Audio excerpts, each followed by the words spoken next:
Aoko and Zal's Manufacts Launch. No, but it's dismantled by Sojo not willing to do all the chores in the damn house himself. That. The land will not be responsible for everything. Let my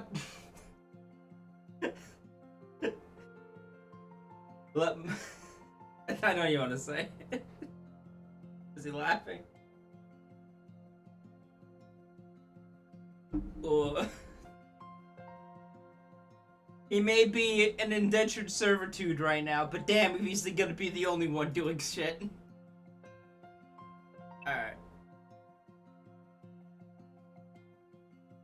Alright, last time we got a lot of stuff opened up in 8.5, ploys, and the next chapter. He still got his dignity.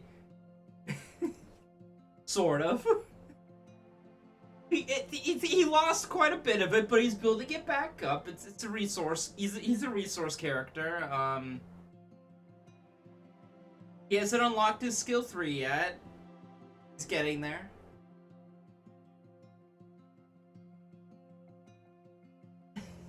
Brief aside, what the fuck going on in FGO Summer right now?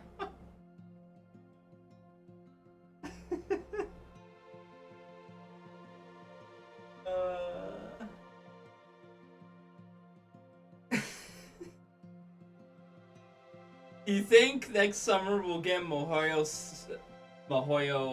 9 after the current JP summer? Do you think we get to see Shizuki? Anyway, I gotta consider it before I lose my mind. He'll burn this place down because of yeah. And Babu Protea Altar. My reservations about it is just like, did we really need to make this 2 different characters? Like, Jesus Christ, we're greeting hard here.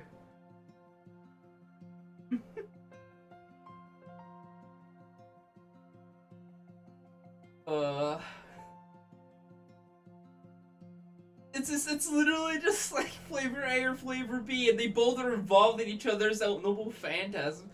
Hold on, brief aside. I'm looking up their kits. Cause I feel like I need to make sure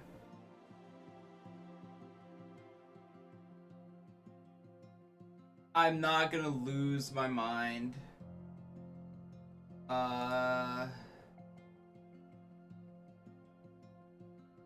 need to look at their kits real quick. Okay, that's Alter.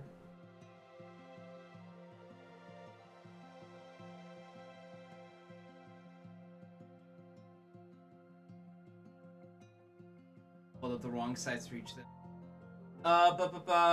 Growth up. It seems like it's different. Insect search, insect heal.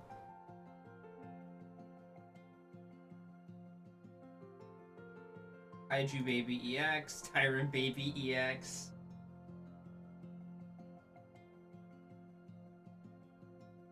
What? What is... Oh, and KP has CL gimmick. What?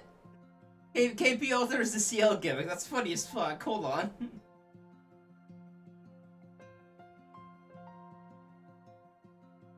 It's Avenger instead of Moon Cancer.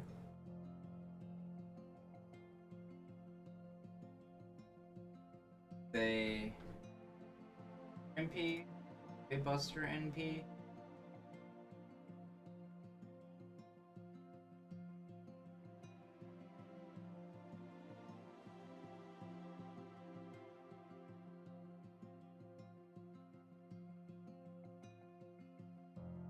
Okay.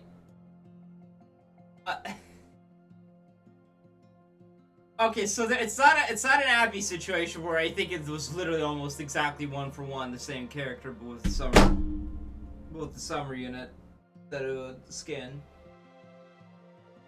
Don't mind me just launching my keyboard for no reason. That.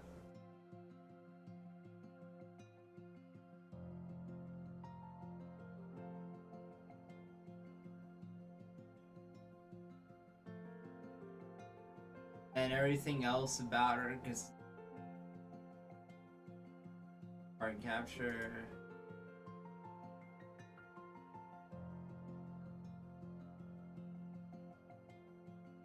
It's funny that both of them just do have a 50% MPF though.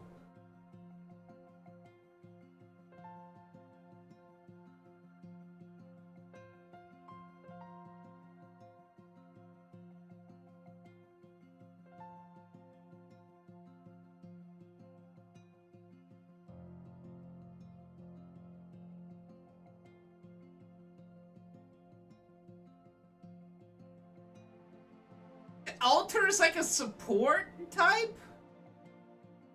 Because, I don't know. Now,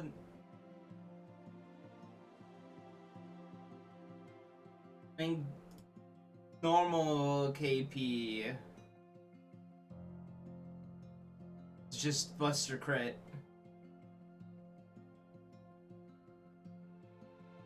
Who gets evade, pierce, and buff removal. Oh, Mayo. Target capture. X.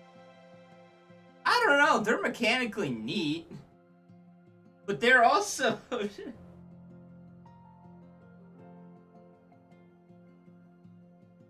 like, I think the Summer has mechanically cool units. I think it's just like, Jesus fucking Christ. Did you need to make both of them? Do we need 4 SSRs for this? Couldn't we have saved KP Alter for somebody else for some other event?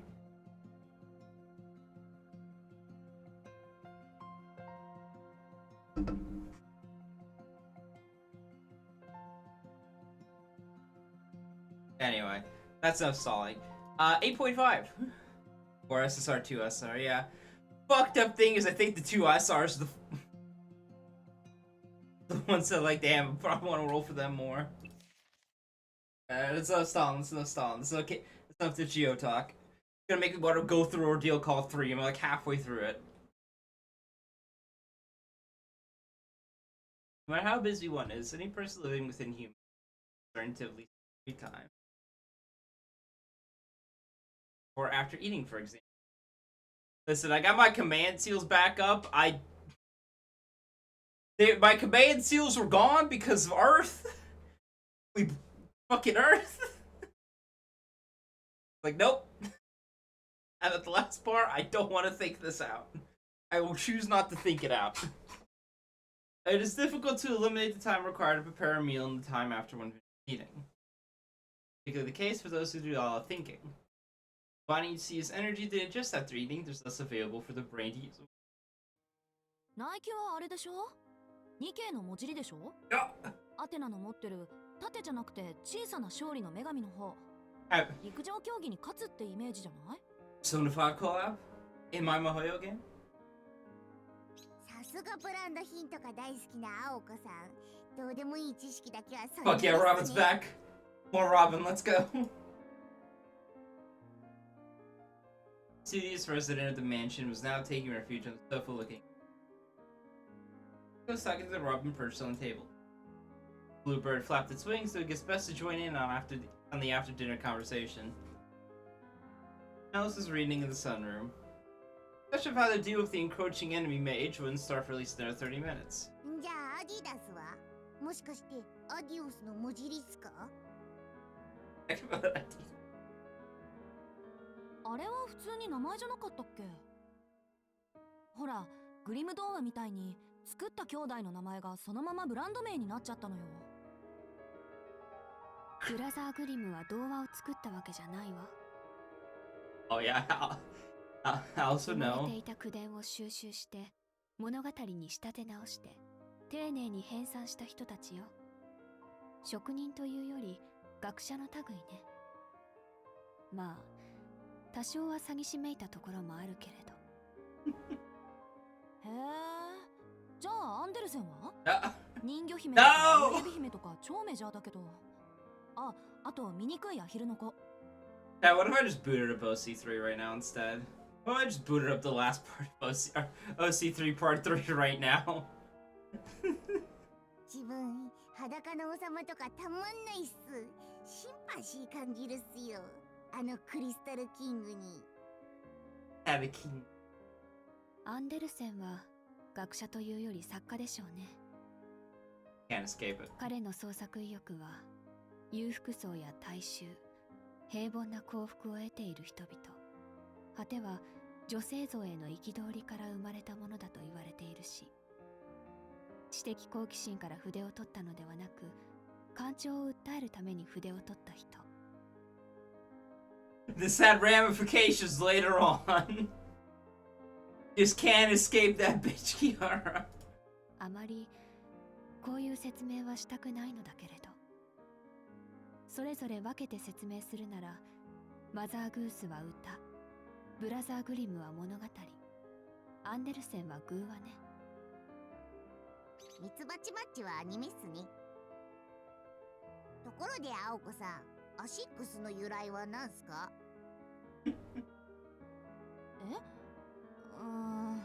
これは私も小学校の頃友達に聞いたものなんで真偽はわからないんだけど、アシックスってもともと3つの会社が合併してできた会社なのよ。で、3社の社長が集まると足が6本になるじゃない？だから、 Okay. 足、シックス。あくまで直接だけどね。Are you okay, Alice? Alice dropped her book on the floor. The sunroom was biting her lip. Just clearly trying to feign calm to pretend nothing had happened. She thought she was doing a convincing job of it. あの子の笑いのツボもわかんないわね。それはどうすかね？あんまりにもつまんなかったから怒ってるのかもしれないっす。だってアリスさん、怒り浸透しても笑顔になるんすよ。自分たまに You're getting smacked, ア Robin. リスさんの日記を盗み見てると後ろでそういう顔してるっす。それ以上に見ると死ぬわよって。でも勘弁してほしいっす。見ちゃうものは見ちゃうっすよ。自分から素行調査を取ったらもう基礎本能しか残らない気もするっす。When you're a witch and you take a hit of that magic kush. The Roman felt compelled to give a counter-argument for some reason. Aoko let a sigh. You could all sympathize with her over the difficult familiar. ただいま。お、今日は二人ともいるんだな。That the silent Sojo returned. He's gotten home from his part-time job. おかえり、お疲れ様。Malcolm was quite the opposite from the faint response from the son. 夕食は済ませてきたからいらないよ。じゃあ、夜のバイトに備えてちょっと寝てくれ。Can't stop working. Sojo still gave Alice a wave as he left. But something dropping was heard as he entered the hallway. おーい、なんか落ちたわよ。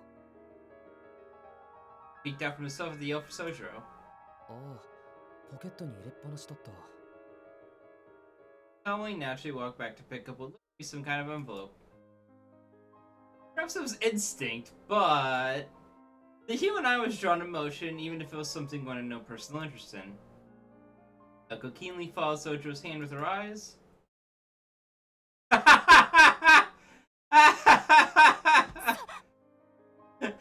Money! Money! A lot of cash! She had to restrain herself from shouting her thoughts out loud as she leaped up from the sofa. Aoko, please! どうした青崎？ Holy fuck, he's trapped. どうしたってその。Aoko found it difficult to come up with the proper response to the appearance of eyes staring back at her. It seemed how she had jumped up at the enticing sight of so much money. なんでもない。そうよね。普通にアルバイトの給料日よね。にしても結構もらってんのね、あんた。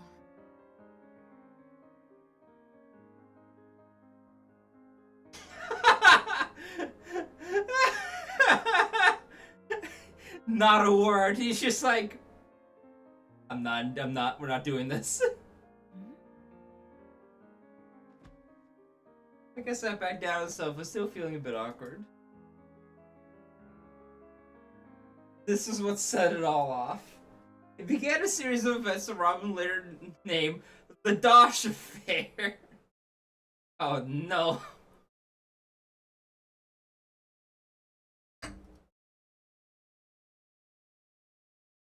Out of Arizona.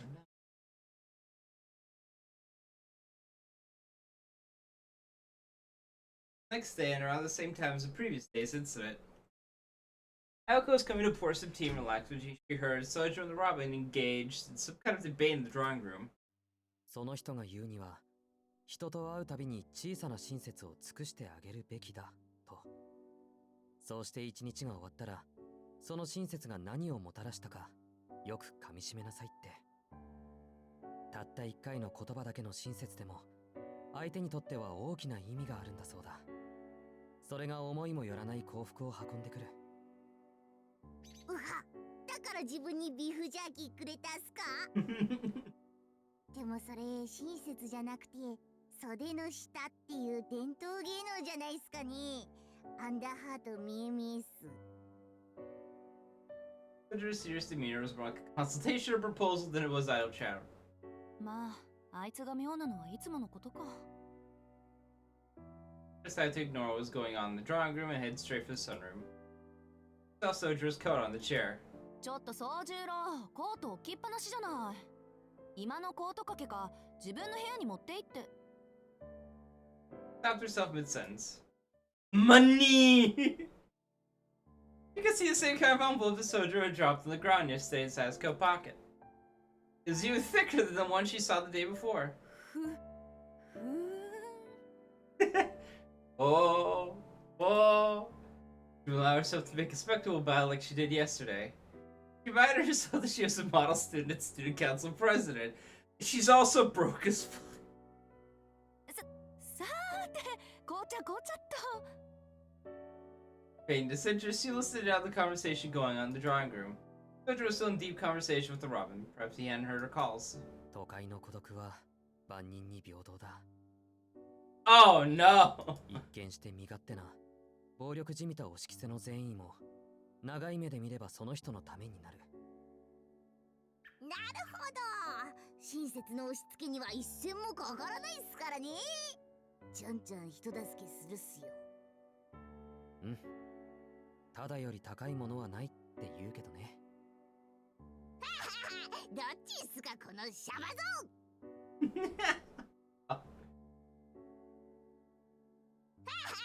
どっちっすかこのシャバゾン。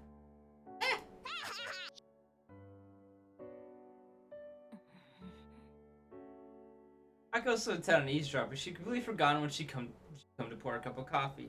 I love this bird so much, it's such a dipshit. There is no way she could ignore such a suspicious conversation. こうも言うんだ。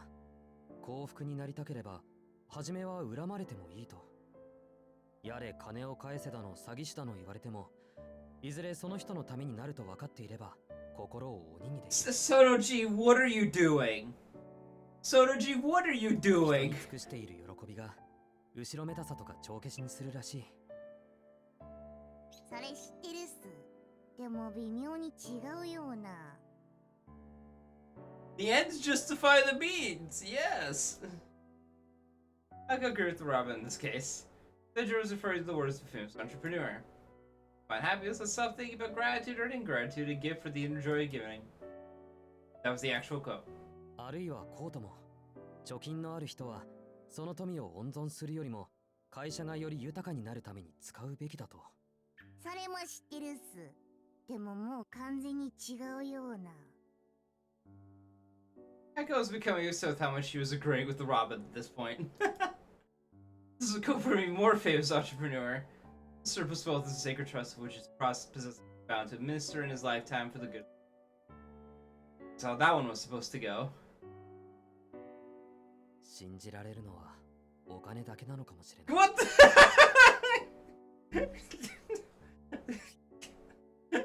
だって奥さんも子供もずっと一緒にいてくれるわけじゃない。不幸な事故で先立たれることだ。What has happened to my precious son?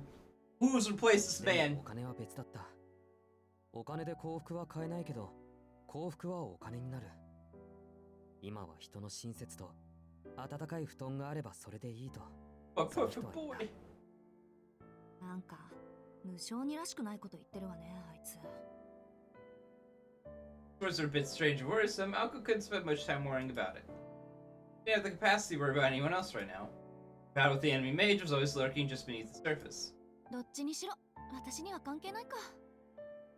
Aoko shrugged it off and turned her attention away from the drawing room. So that she would forget about all this commotion by tomorrow anyway. What's tomorrow gonna bring?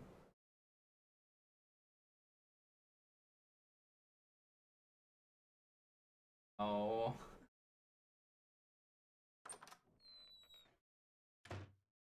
Tadaima.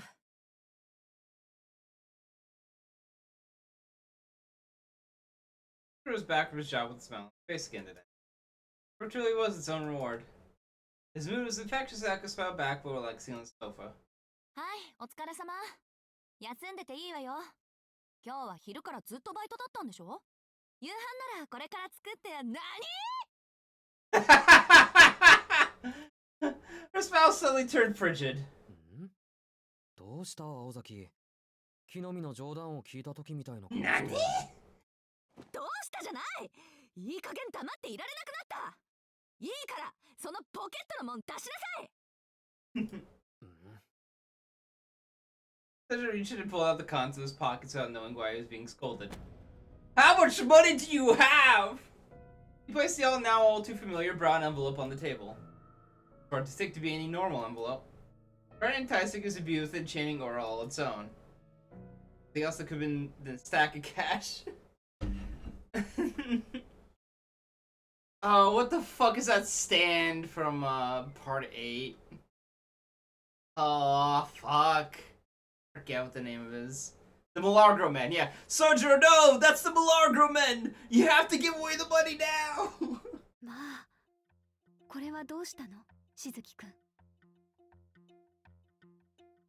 Alice innocently asked Sojiro. A bit dazzled at the sight, but there's no mistaking it for an illusion. バイト代だよ。そう。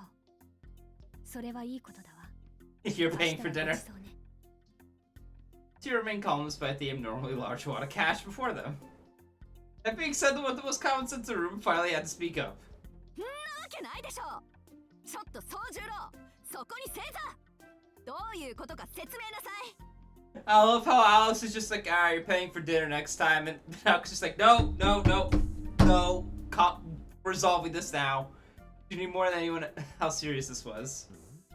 説明って何をだ？決まってるでしょ。この札束の正体よ。あんた今何やってんの？どう考えてもまっとうな職種とは思えないんですけど。まっとうだぞ。 Really is 新しいバイトは少なくとも法には触れていないと聞いた。But do it ちゃんとやれば properly. 危ない目にも合わない。コンビニエンスストアより割がいいし、俺でも簡単にできるという。Soto-G, what are you doing? Why are you giving out drugs to kids? Soto-G, no! Unbelievable. Aoko was just about dizzy with rage by this point. He's not illegal. This is like when an obviously drunk person tries to contend that they are indeed quite the contrary. 正気に戻れ。日ごとお金が倍々に増えていくバイトなんてあるわけないでしょ。いいから仕事の内容を言いなさい。内容を。あんたどう考えても騙されてるから。Cedric kept his mouth shut. Didn't seem to be too threatened by Aoko's reprimands. ダメだ。いくら青崎でも教えられない。あんまり人に話すことでもない。でも安心してくれ。分類的にはちょっとした人助けと言えるだろう。あと紹介してくれた人とは一度しか会ってないし、支払いは常に現金だ。この田舎バカ。その文脈からして怪しすぎるんだっていうの。I lied about the guy once, I just kept getting more money. Aoko stamped her foot in frustration. Who could blame her after hearing the standard lines for a scam? Your job. The pay is good and we can do it. I'm not supposed to talk about it. But all that. Sojiro was still refusing to spill the beans. Unfortunately, she's up against a brick wall. They had no choice for that long, but Aoko was well aware of Sojiro's personality. Steadfast, explained him well. Once he made a decision, nothing could make him change his mind about it. Steps like this was near impossible to get him to talk. 厄介な。 Aoko backed off, realizing it would be a challenge to get him to say anything at this point. Couldn't quite figure out what was upsetting her. なんで青崎は怒ってるんだ？ Aoko decided to give up getting anything useful out of him. そんなうまい話はないからよ。アリスもそう思うでしょ？そうね。青子の言いたいことはわからないけど。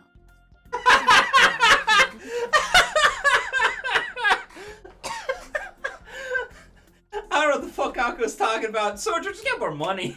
You can get it anymore, right?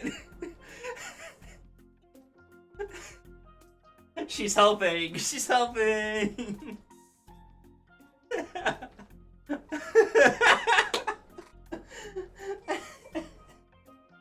And so Alice contributed absolutely nothing useful.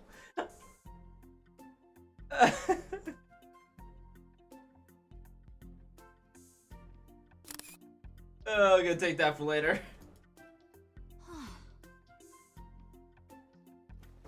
Aoko collapsed under the sofa. 青崎、いいわよもう。よくわかんない理由で話す気ないんでしょ、宗十郎は。考えてみれば、あんたなんてただの同居人なわけだし、私があれこれ文句言う筋合いはなかったわ。Aoko shoots Sojiro away with her hand. Unfortunately, she wasn't going to be able to sit there and steal like she wanted to. She couldn't just ignore this problem like Alice. あいつはどう見ても騙されてるし、最終的にとばっちり食らうのは私だし。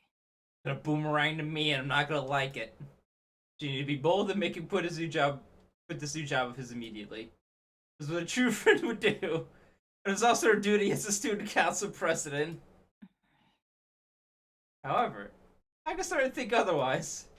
Morals and a clear conscience were important, sure, but for a student living solely off their parents' generosity, that kind of money was hard to pass up. Oh, I think I might know what CG we might be coming up to. そうね。最終的に辞めさせるのは絶対にしても、これまで稼いだお金を捨てるのはもったいないし。仕方ない。ここは絡めてでいくか。The wicked, scheming student council president sank deeper into the sofa.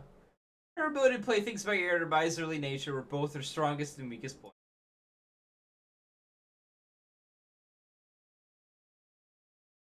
Next day noon.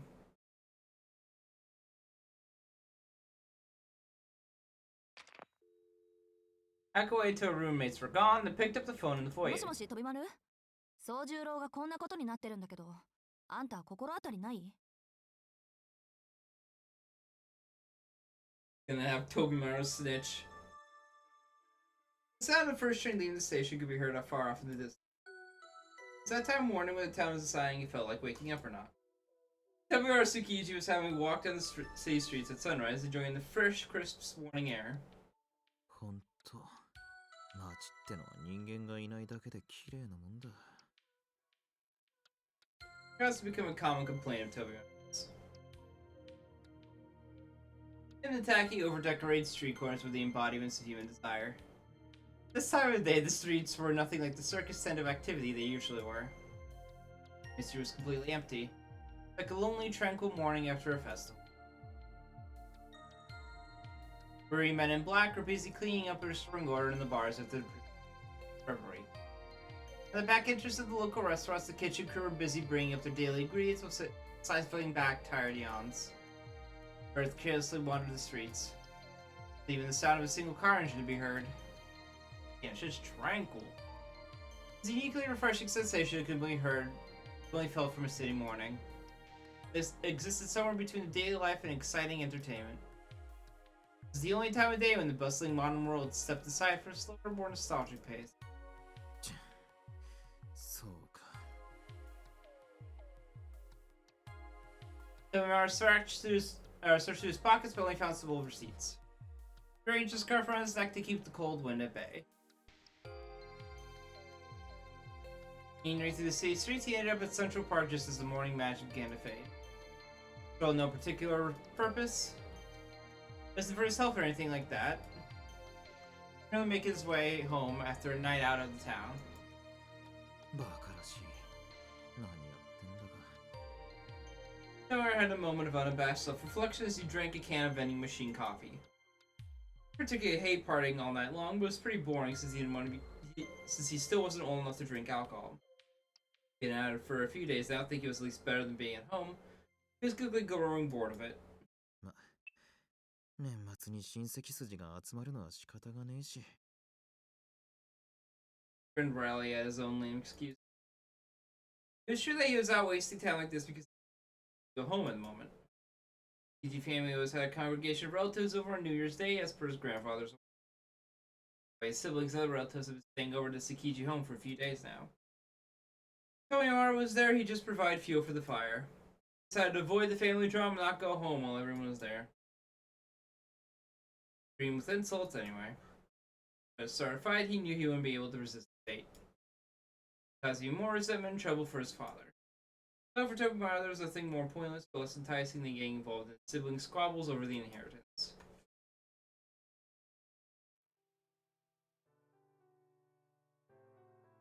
Our backstory.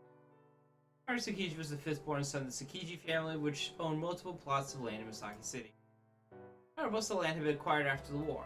Before that, they'd been a minor noble family on the brink of ruin. The Tsukiji family, to its current glory, was Kimikuni Tsukiji, Tomiyamaru's grandfather and the current patriarch.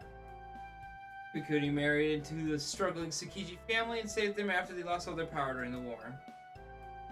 The Tsukiji clan were local Shinto clergy and relied upon Kimikuni's financial assets. Kimikuni, on the other hand, leveraged calm connections to establish himself in the city.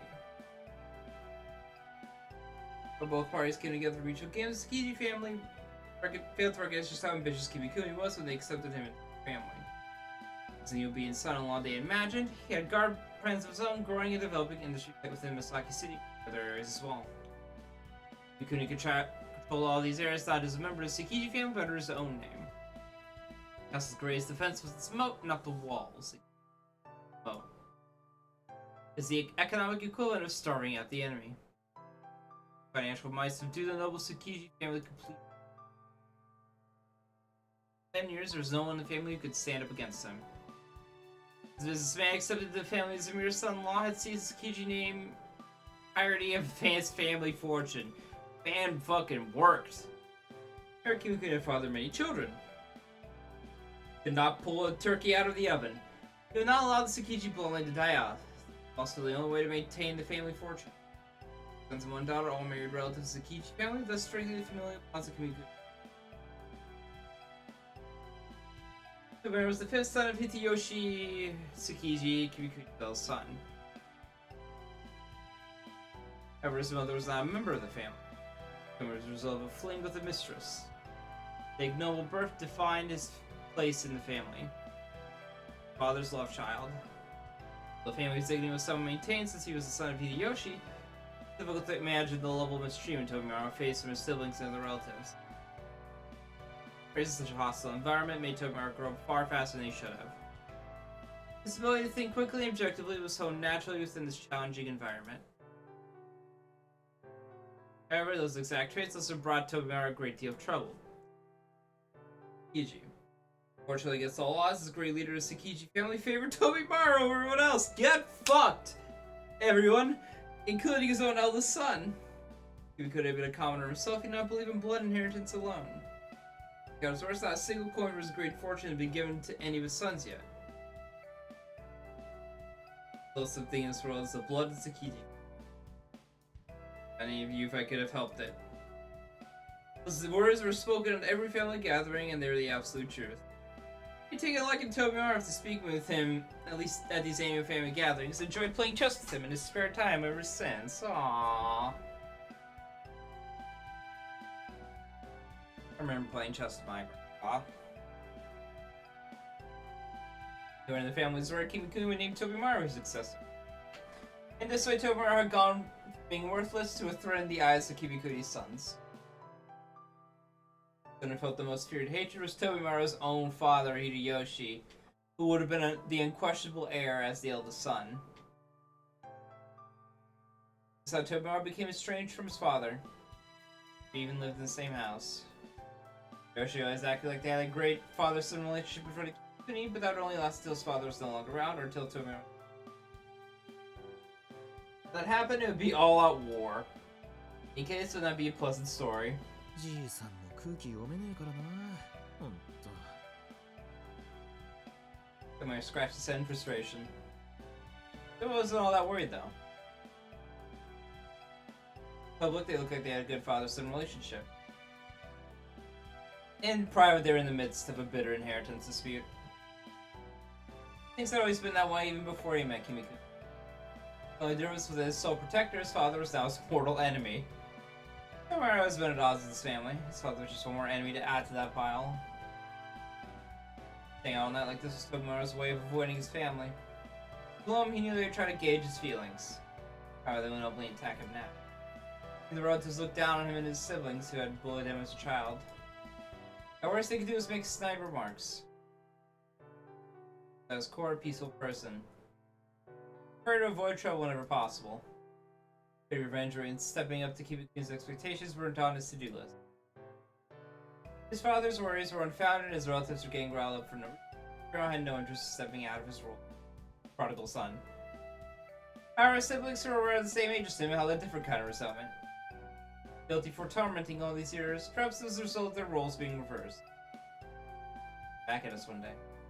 Having such fear of this, they didn't dare ignore Tobimaru. そのくせ根回しはうまくねえときた。青崎ぐらいの大胆さで突っ込んでくるんなら、まだスリルがあるってもんだがな。Damn, if only there was a bad bitch out there to smack shit to my face, then I'd be interested. His fame problems were simply a chore, they never really worried him much. He's used to human malice, although he nearly died from his physical abuse of his siblings. Though someone once tried to kill him with true murderous intent. Though he'd been exposed to how the elite, untouchable class of society treated others by his eldest brother. Plus, you're a pain in the ass. For all events, that would change a person's outlook on life, but he always remained cool-headed. That was just how things were for Tobimaru. He'd grown bored of his relatives getting worked up over it. まあ、そのあたりは人それぞれか。親父殿には同情するけどな。あのじいさんの息子なんて波の根性じゃ務まらねえ。Tobimaru honestly could not care less about who would be the next heir. He had no clear plans for the future yet. So his real goal was to wash his hands of his family and start fresh when he became an adult. Until then, everything that happened was a life experience. Morning walk, thinking he was going to enjoy the nightlife now while he was still young. Everyone was already sitting on the bench of Tobimaru into the plaza. Crows gathered there, flew off at his approach. The bench sat a girl dressed in black. A well-dressed old man with a cane sat with her. Faces sort of approached the bench to say hello. Hello? The old man and girl looked as if they were grandfather and granddaughter. The fine old man spending time with his grandchild. However, the truth was... アリス、僕は今でも思うんだ。一体何がいけなかったのかって。考えられるサービスはすべて実現させた。従業員への感謝も来園者への笑顔も忘れたことはない。なのに時代は僕を選ばなかった。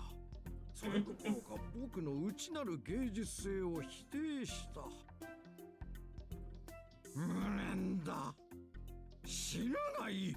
腐った魚のようなマスコミどもめ。Bitter old man. 何が悪夢のクリーチャーか。あんな夢にまで見そうなマスコットが他にあるだろうか。やるまい。やるまい。なのに連中と来たらネズミを二足歩行させれば満足と来た。そもそも犬をペットにする齧歯類とか冷静に考えたら怖いぞ。動物が動物をペットにするなんてモラルが低いにも程がある。あそこはやはり人間をペットにするべきじゃないんだろうか。Brother, you're like 20 years too early for Koyanskia. Actually, this Poor young woman was getting an earful from this old man. After his outburst, he paused for a moment. いや、これは失礼。ゆり彦よ、紳士たれ。 Close up and hug his head. 答えてくれ、アリス。一体僕のキッツイちゃんは何がいけなかったんだ。 Chan. 角よ。角をつけるべきだったの。Third horns. Colonel Black returned the old man solemn bow with a grim answer of her own. いや、角はいけない。子供たちが怪我をしてしまうからね。僕は傷をつけるなら体ではなく心に。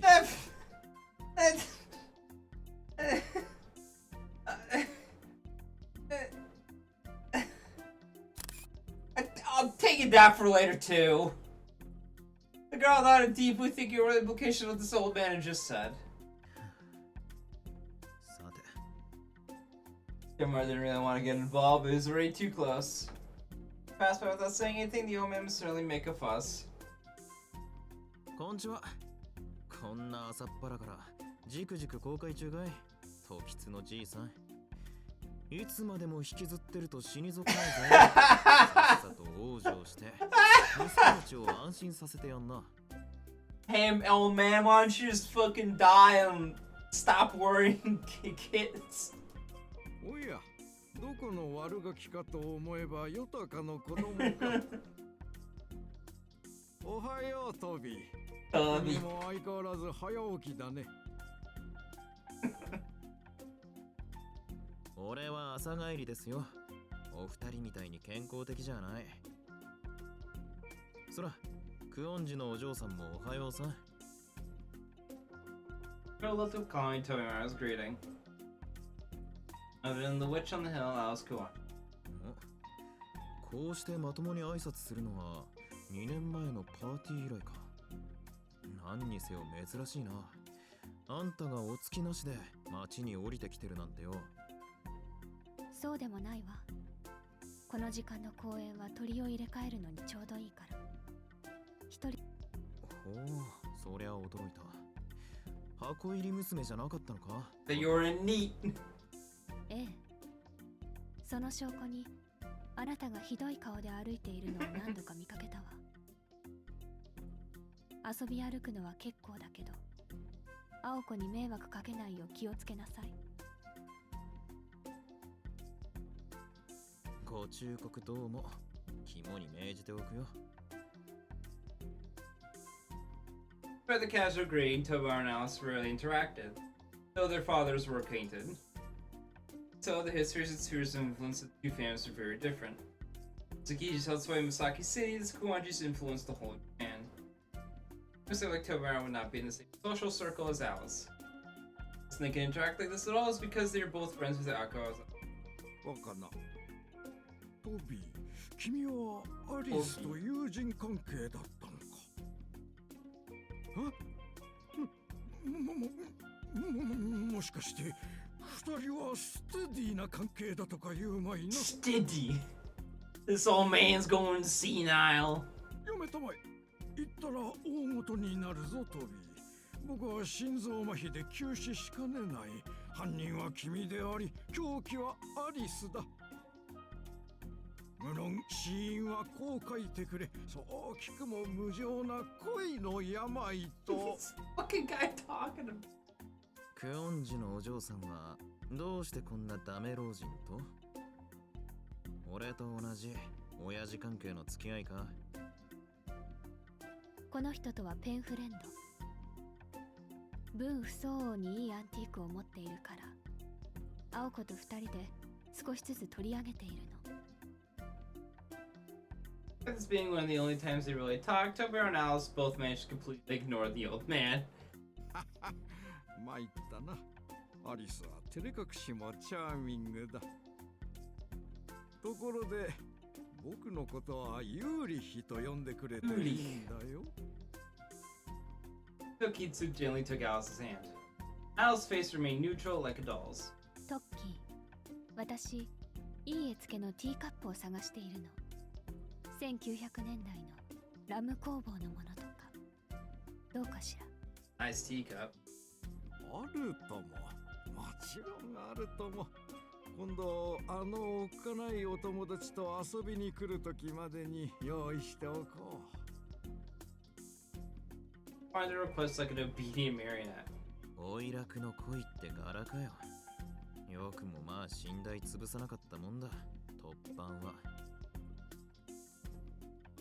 See, this old man was none other than Yurihiko Tokitsu. Famous in Yashiroga is the former head of the Tokitsu Baking Company with factories all across Japan. He still served as an advisor. 老人とはなんだ。芸術家にとっての老いとは感性の凍結であり、しかるに我が心の火は絶えていない。Yeah, How's Kitsuland treating you, boss? 僕はまだ暑苦しいくらいに若いんだ。つぼみのような少女と恋を語らう楽しみは残っているさ。この年になるともう世間体とかどうでもよくてね。女の子と Like a 話す grown-up ことだけが Kenomi. 人生の意味になるんだぞ。若いのかじいさんなのか、どっちなんだよ。おっと、失言。最後の方のは聞き流してくれ。僕が言いたいのは、女の子と穏やかな時間を過ごすのは最高ってことさ。Keep it away, old man. そういうの君も好きだろ？一緒にしないでください。あいにく俺は年上好みですよ。 My goat, Toby.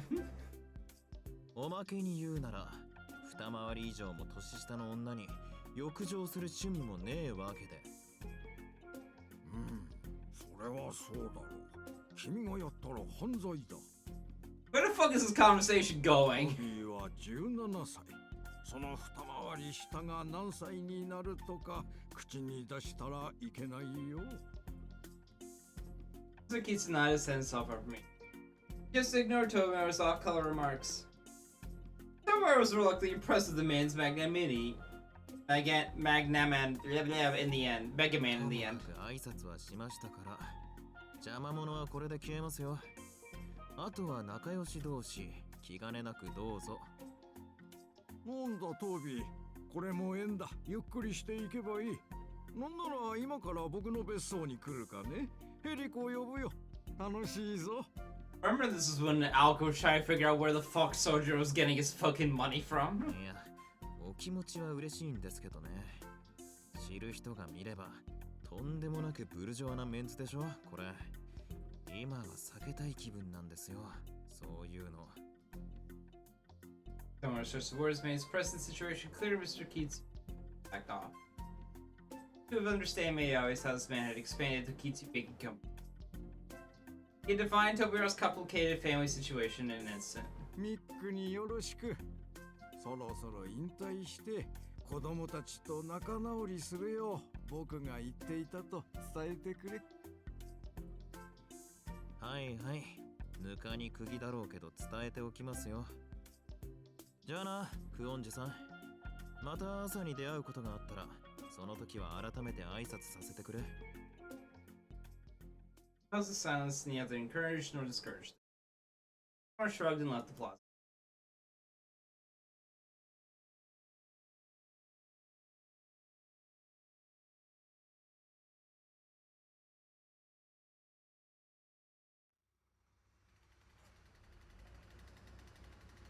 He walked leisurely away from the park again to an area of the city that was under redevelopment.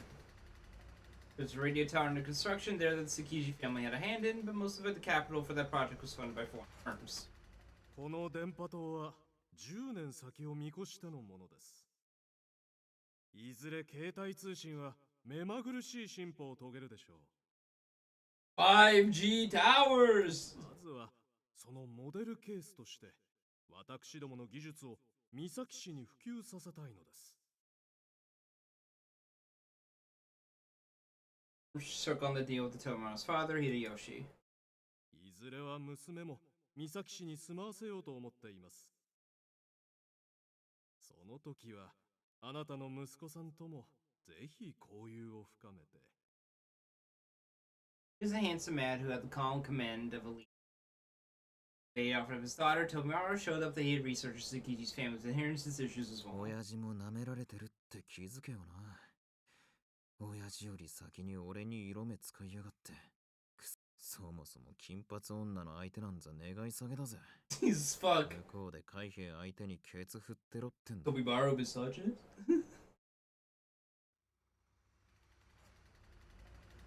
Tomorrow stopped his tracks after these muttered complaints. He had to stop himself before saying anything worse. He'd walked far enough already anyway. This sounds completely more to gain from wandering mindlessly. Turns back to the radio tower and began heading home. ま Later, っちゃん、お電話です。 when I returned to Sakichi's residence, he took the phone from the housemaid. もしもし飛び丸、宗十郎がこんなことになってるんだけど、あんた心当たりない？ Kawasaki was on the line. That was never a good sign.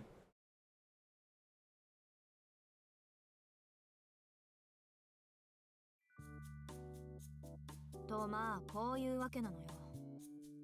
すげえな。安心できるような一つもね。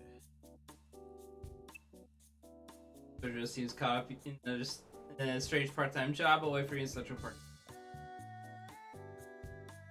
Minutes had passed as he received his call from Aoko and returned to the park. He felt a light migraine coming on after hearing about the situation. The young girl and the old man were nowhere to be seen. そんなこと言われるまでもなく分かってるわよ。私だって人のアルバイトにケチつけたくないけど、どう考えても普通じゃないでしょ。あんたあいつから何か聞いてない？悪いな。期待には応えられん。宗十郎はバイトに関しちゃ秘密 God damn. 任されているからには他言はできないとかなんとかな。そうなのよね。あいつ他人の事情に関しちゃ缶詰みたいに切りがたいから。ガキ。ほう、それは青崎にそこまで言わせるとはね。宗十郎も信頼されたもんだ。どういう意味よそれ。タイはね、言葉通りに受け取ってくれ。お前、基本的に何だって怒るだろ。そんな女が学校の世話を焼くなんてよっぽど気に入ったのかと思ってな。違うわよ。あいつが問題を起こしたら私たちにまで飛び火するじゃない。こんなの誰がどう見てもただのリスク回避でしょ。なるほど。公務として見過ごせないってわけか。そうよ。悪い？いやー、悪かねえさ。むしろ尊敬するよ。ほんと鉄の生徒会長だぜ。休日だっていうのに学校の評判を守るためだけに働けるとは。 What a hard worker. だけってところを妙に強調するじゃない。まあ事実その通りだけど。Ako's glare seemed to suggest that she wasn't interested in instructions. Well, Bluff was rather charming to Tobimaru, who was well aware of Sojo and Aoko's current living situation. 別に。しかしまあ、そういうことなら副会長として付き合わなくっちゃな。会長は学校のために宗十郎を調査する。俺はそのサポートをしつつ、友人として宗十郎を気にかけるってことで。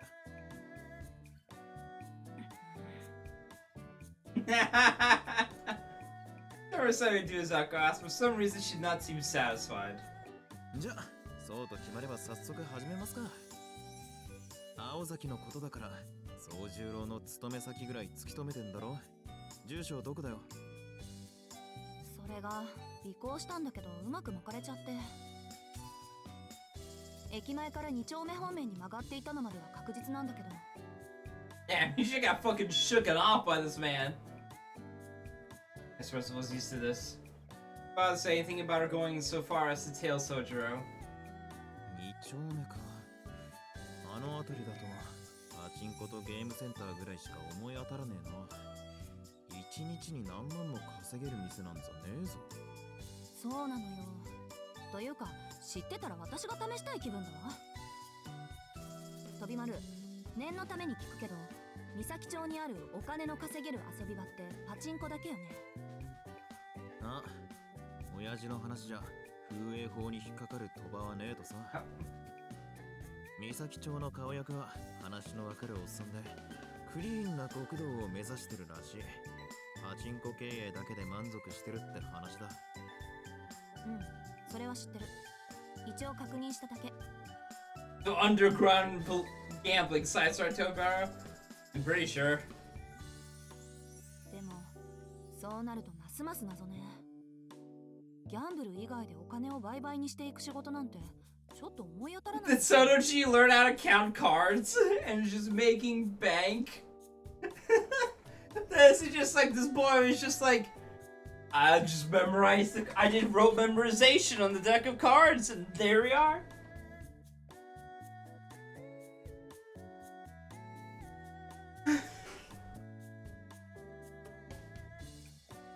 That one movie.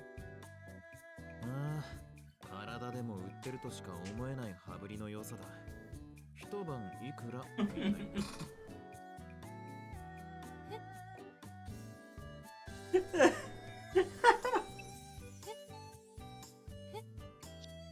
Oh, it's so innocent. Just like the way Aoko's reaction. Took her a few seconds to register what he was saying, but then her jaw dropped. 体ってあんた。ほら、絵画のモデルとかバイト代は高いと聞くぜ。あ、うん、割はいいって言うよね。美大生ってお金持ちだし。そうよね。それぐらいなら別に。Huh? まあ、ヌードなのは当然だが。結局裸じゃない。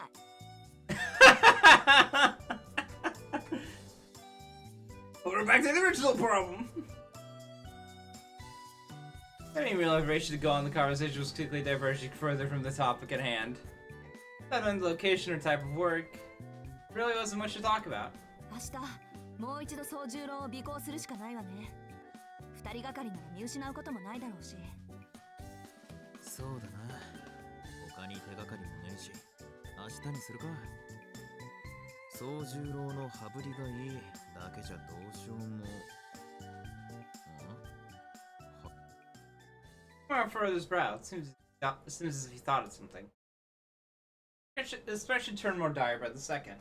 どうしたの、飛び丸。何か思い出した？ああ、ちょっとな。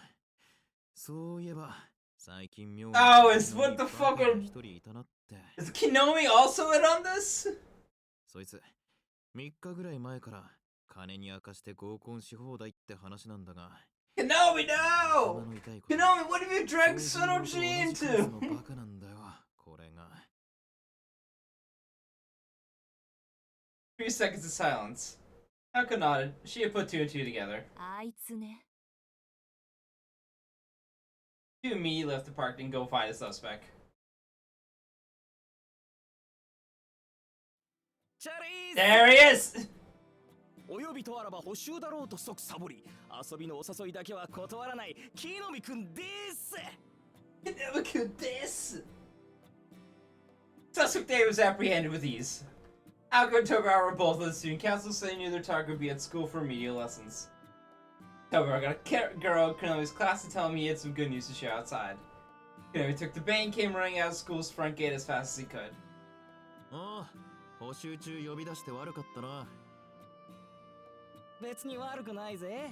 補習を口実にバイトをサボってみたものの、やっぱり補習もかったるかったんで、出席だけ取って保健室で寝てただけだし。So brazen! で、ちょうど暇してたところに殿下からコールだろ。合流できると飛んできたわけさ。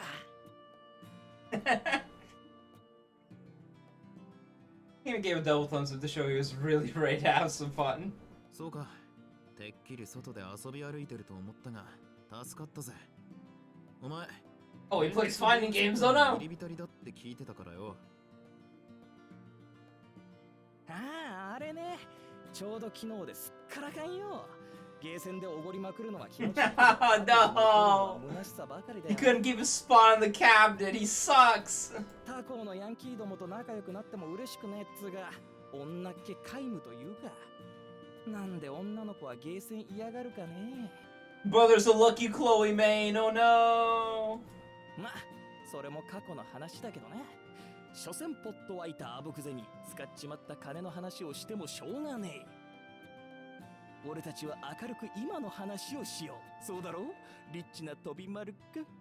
その有り余る勢力で今日は僕をどこに連れて行ってくれるんだい？ああ、その前にこちらの御人がお前に話があるってよ。え？こんにちは、木の実くん。And this is how I knew he's そ fucked. のあぶく銭の話を聞かせてもらえるかしら。Kiro's expression went blank. If anyone could sniff out danger, it was him, and it stank like his impending doom. 僕勉強したいんで戻っていいでしょうか。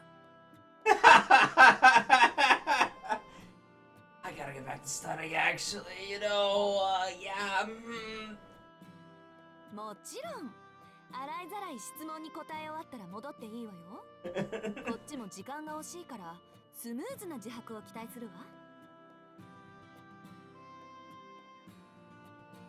それであぶく銭って何の話？あなたの月々のバイト料は2万円前後よね。その金額で3日近くも王様の真似事は難しいと思うのだけど。Oh, she knows, she knows. It's the next logical question we'd ask if he had begun a life of crime. なんだよ、会長には関係ないだろう。そもそも自白って何ですか？いきなり犯人扱いとか、いくらなんでも横暴じゃねえの？つうか何の事件これ？まだ事件かどうかは何とも。最近お金の回りがいい生徒がいると聞いて調べ始めたばかりだから。毎日何万円ももらえる仕事なんて学生には目の毒だし、そういったアルバイトは学校側に報告されてないしね。生徒会として危ない仕事だったら注意してあげないと。That's all. Aoko is still smiling as she inched closer to Kenomi. Uh-oh. Kenomi, you gotta get out, dude. You gotta get out. She had never spoken to him this nicely after what he had done at the entrance ceremony. That alone was enough to make him think he was in big trouble. それは初耳だな。最近金回りがいい生徒ね。俺のは違うよ。今まで貯めた貯金をなんとなく使っただけ。クリスマス前だからこう派手に錠剤しとこうかなって、役落とし的に。普通クリスマス前は貯金するもんだけどな。Hey, dipshit, people are trying to save money this time of year. ダメよ、築地くん。デリカシーが足りないわ。残酷な事実は口にしたくはないけど、木の実くんにはイブを過ごす相手がいないってことでしょ？学友としてそこを追求したらかわいそうよ。Oh my god. いるわい、本音ぐらい。真剣に同情する方がデリカシーに欠けると思うよ、俺は。あら、じゃあイブ用の資金は取ってあるの？ You fucking cooked. 当たり前さ。臨時収入と貯金は別。俺通帳親父に握られてるからさ、予定外の入金とかすぐバレて怒られるんだよ。どこで悪さしてきやがったって。部屋も妹がチェックするしさ。 What the fuck? 隠し場所とかないんだよ。天井裏に隠したエロ本すら見つけられるんだぜ。万札入った封筒とか見つかった日には警察に連れて行かれる。だから速攻使うしかなくってさ。You walked hook, line, and sinker, guys. Dumbass admitted it. Also, Jesus Christ, why do you have bags on the ceiling, dude? Do you... Where do you live?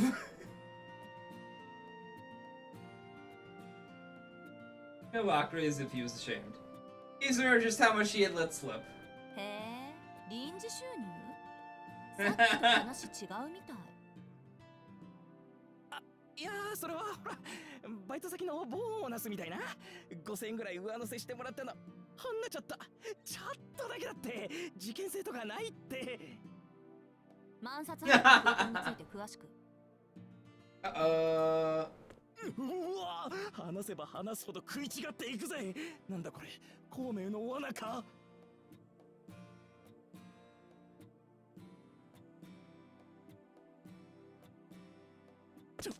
会長近い。ほらすごい、なんか寒い。しかもローファーじゃなくてブーツですか。この前 PTSD 失われた俺の記憶が蘇りそうなんですけど。 Get away back away slowly. 木の実くん、時間がないって言ったのもう一度アピールするべきかしら。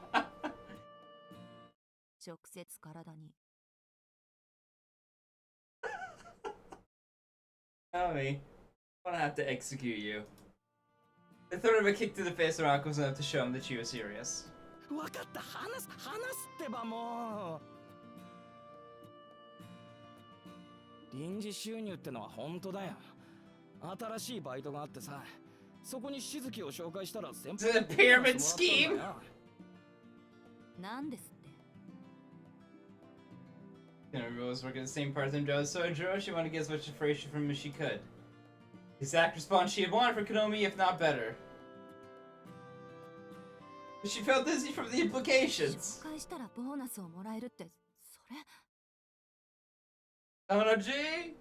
This is the oldest trick of the book for pyramid schemes and other unscrupulous business practices. いや、それがさ、しずきが稼ぎを増やしたいって言うんで、ちょい怪しいバイトを紹介したんだよね。This went back all the way to before final exams. He told Sojo about a job he'd heard of from an older student. The job required a kind, honest young man. Konomi reluctantly gave up on it for himself and said passed it on to a friend he thought might fit that. 信じられない。そんな怪しい話にクラスメートを放り出しておいて、まだ友人顔するとか。木の実くん、普段何考えて生きてるの？友達でも紹介するでしょ、こういうの。むしろ本当の友情ってこういうものよ。しずきも助かって俺も潤うんだからさ。無償の友情とかもう流行んないですよ。そりゃそうだけど、そういうのはちゃんとケツ持つ覚悟がある時だけ口にするものじゃないの？ Due diligence. Nobody I know does that. それめんどくさい。会長、男同士の友情に幻想を持ちすぎだってば。基本俺たちみんなバカよ。We're all morons, you know, right? あなたを見てると本気でそう思えてくるから不思議ね。飛び丸、あんたよくこんなのとつるんでるわね。はいはい、そこまで。説教するならまた後でな、青崎。Alright, そいつ素でバカだから、本気で構成させたかったら1日使うぞ。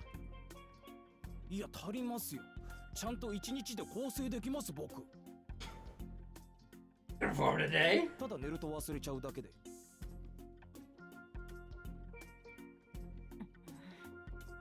ほらな。ま、てめえがバカだって自覚している分、気づいてないやつよりは付き合いやすい。この若さで情けは人のためならずを実践してる野郎はそういねえし。It's fucking cold, Tobimaru. 納得。確かにあんたと気が合いそうな性格ね。いや、参ったな。なんだよ、二人とも。いくら俺でも照れるじゃんか。今俺のこと褒めてなかった？褒めてねえ。褒めてないわよ。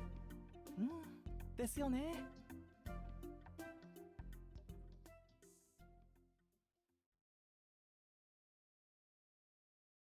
Then we leaned the way out, and Tobimaru arrived at the part-time job in question. Moved past the entertainment district in front of the station into the seedy part of 2nd Street. Aoko pointed up to where she lost Sojo when she was following こ him. の辺りね。木の実くん、そのバイト先ってどこ？あの辺。Pointed at a 4-story office building.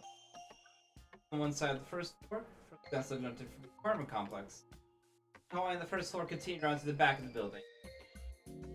Located at the beginning of the hallway when the first thing we saw after ちょ entering. っとそこの路地裏に入りましょう。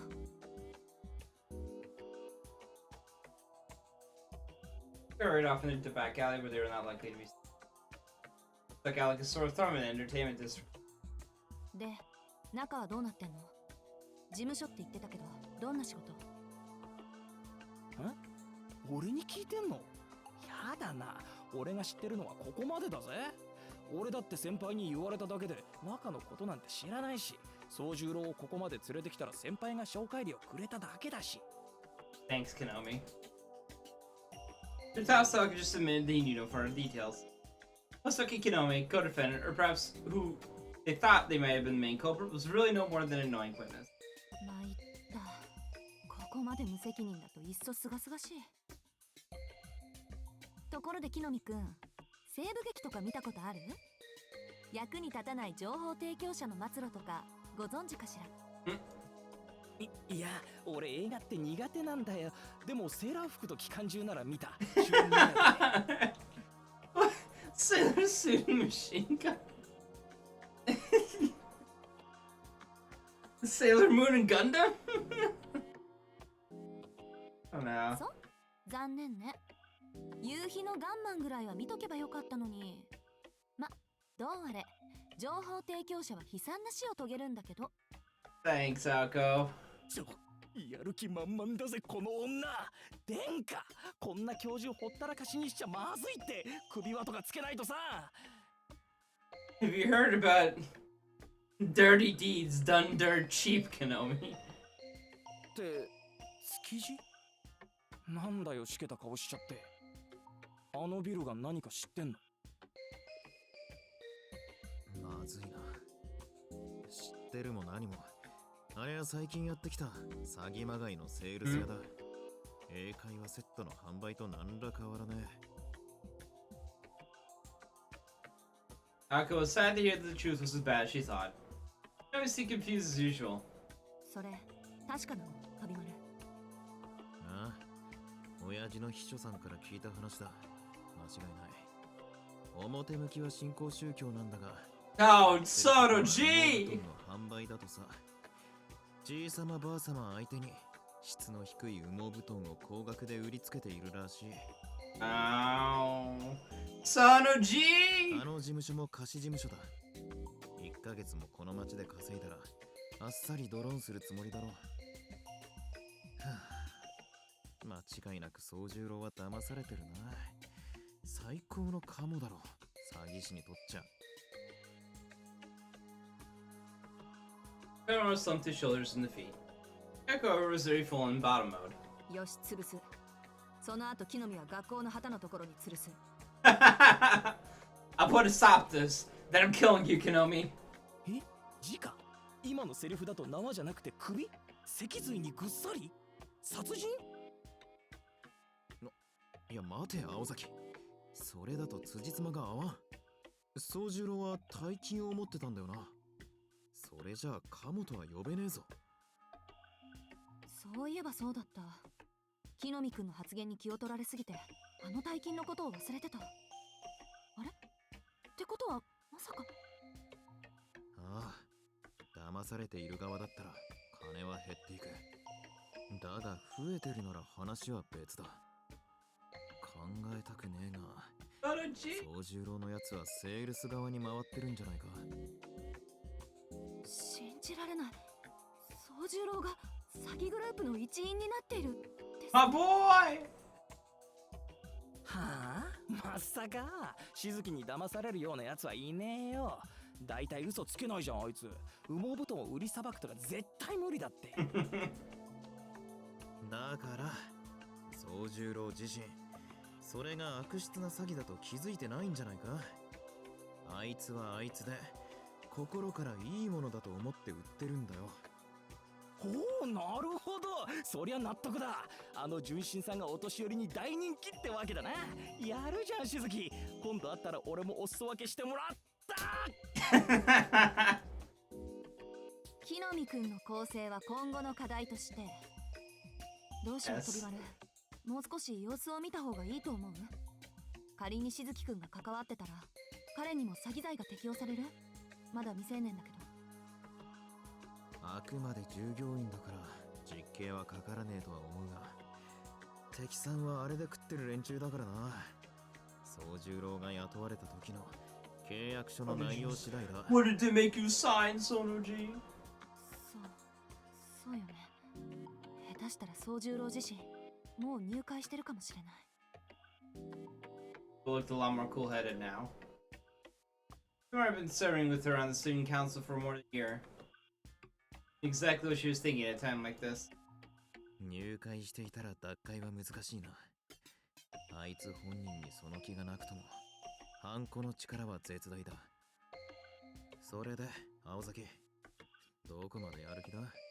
営業停止は最低ライン。進行は自由だって言うなら、よその土地でやってもらうまでよ。だろうな。そんな顔してるぜ、お前さん。Aoko, I have a gun. I'm ready to point. で、宗十郎はどうする？とりあえずやめさせるか？当然。けど、もう彼だけの問題じゃないわ。そもそもうちの生徒を雇おうとした時点で、私たちの問題よ。しずきくんとは関係なしで、あの事務所潰すから。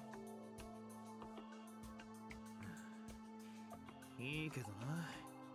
厄介だぞ、あの手の連中は。サラ金と同じで、法律上は何の問題もね。I wonder if like the twist of it is gonna be that Sonoji is just like he sees the quilts and just like fuck it, I'm gonna resew them so they're actually high quality, and that's how he's actually making the money. He just has the technique to make them good. 警察じゃ Like alchemy. 厳重注意レベル。下手に商売の邪魔をすれば損害賠償と言い出しかねえ。せいてはことを何とやらだ。分かってる。まずは会社の概要と社長の素性、構成員の数を調べながら被害者の洗い出し。I stop talking in the middle of her detailed plans. どうした青崎。て、け。I noticed right away what I'll get spotted. I was looking at the crowd on the street. He's approaching your location. A familiar young man wearing good coat was walking through the lively 2nd Street.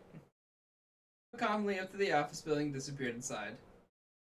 He can't seem to notice the warrior trio watching from the shadows. Young man clearly Sojo Suzuki had started his shift, still oblivious to the severity of the situation he was in.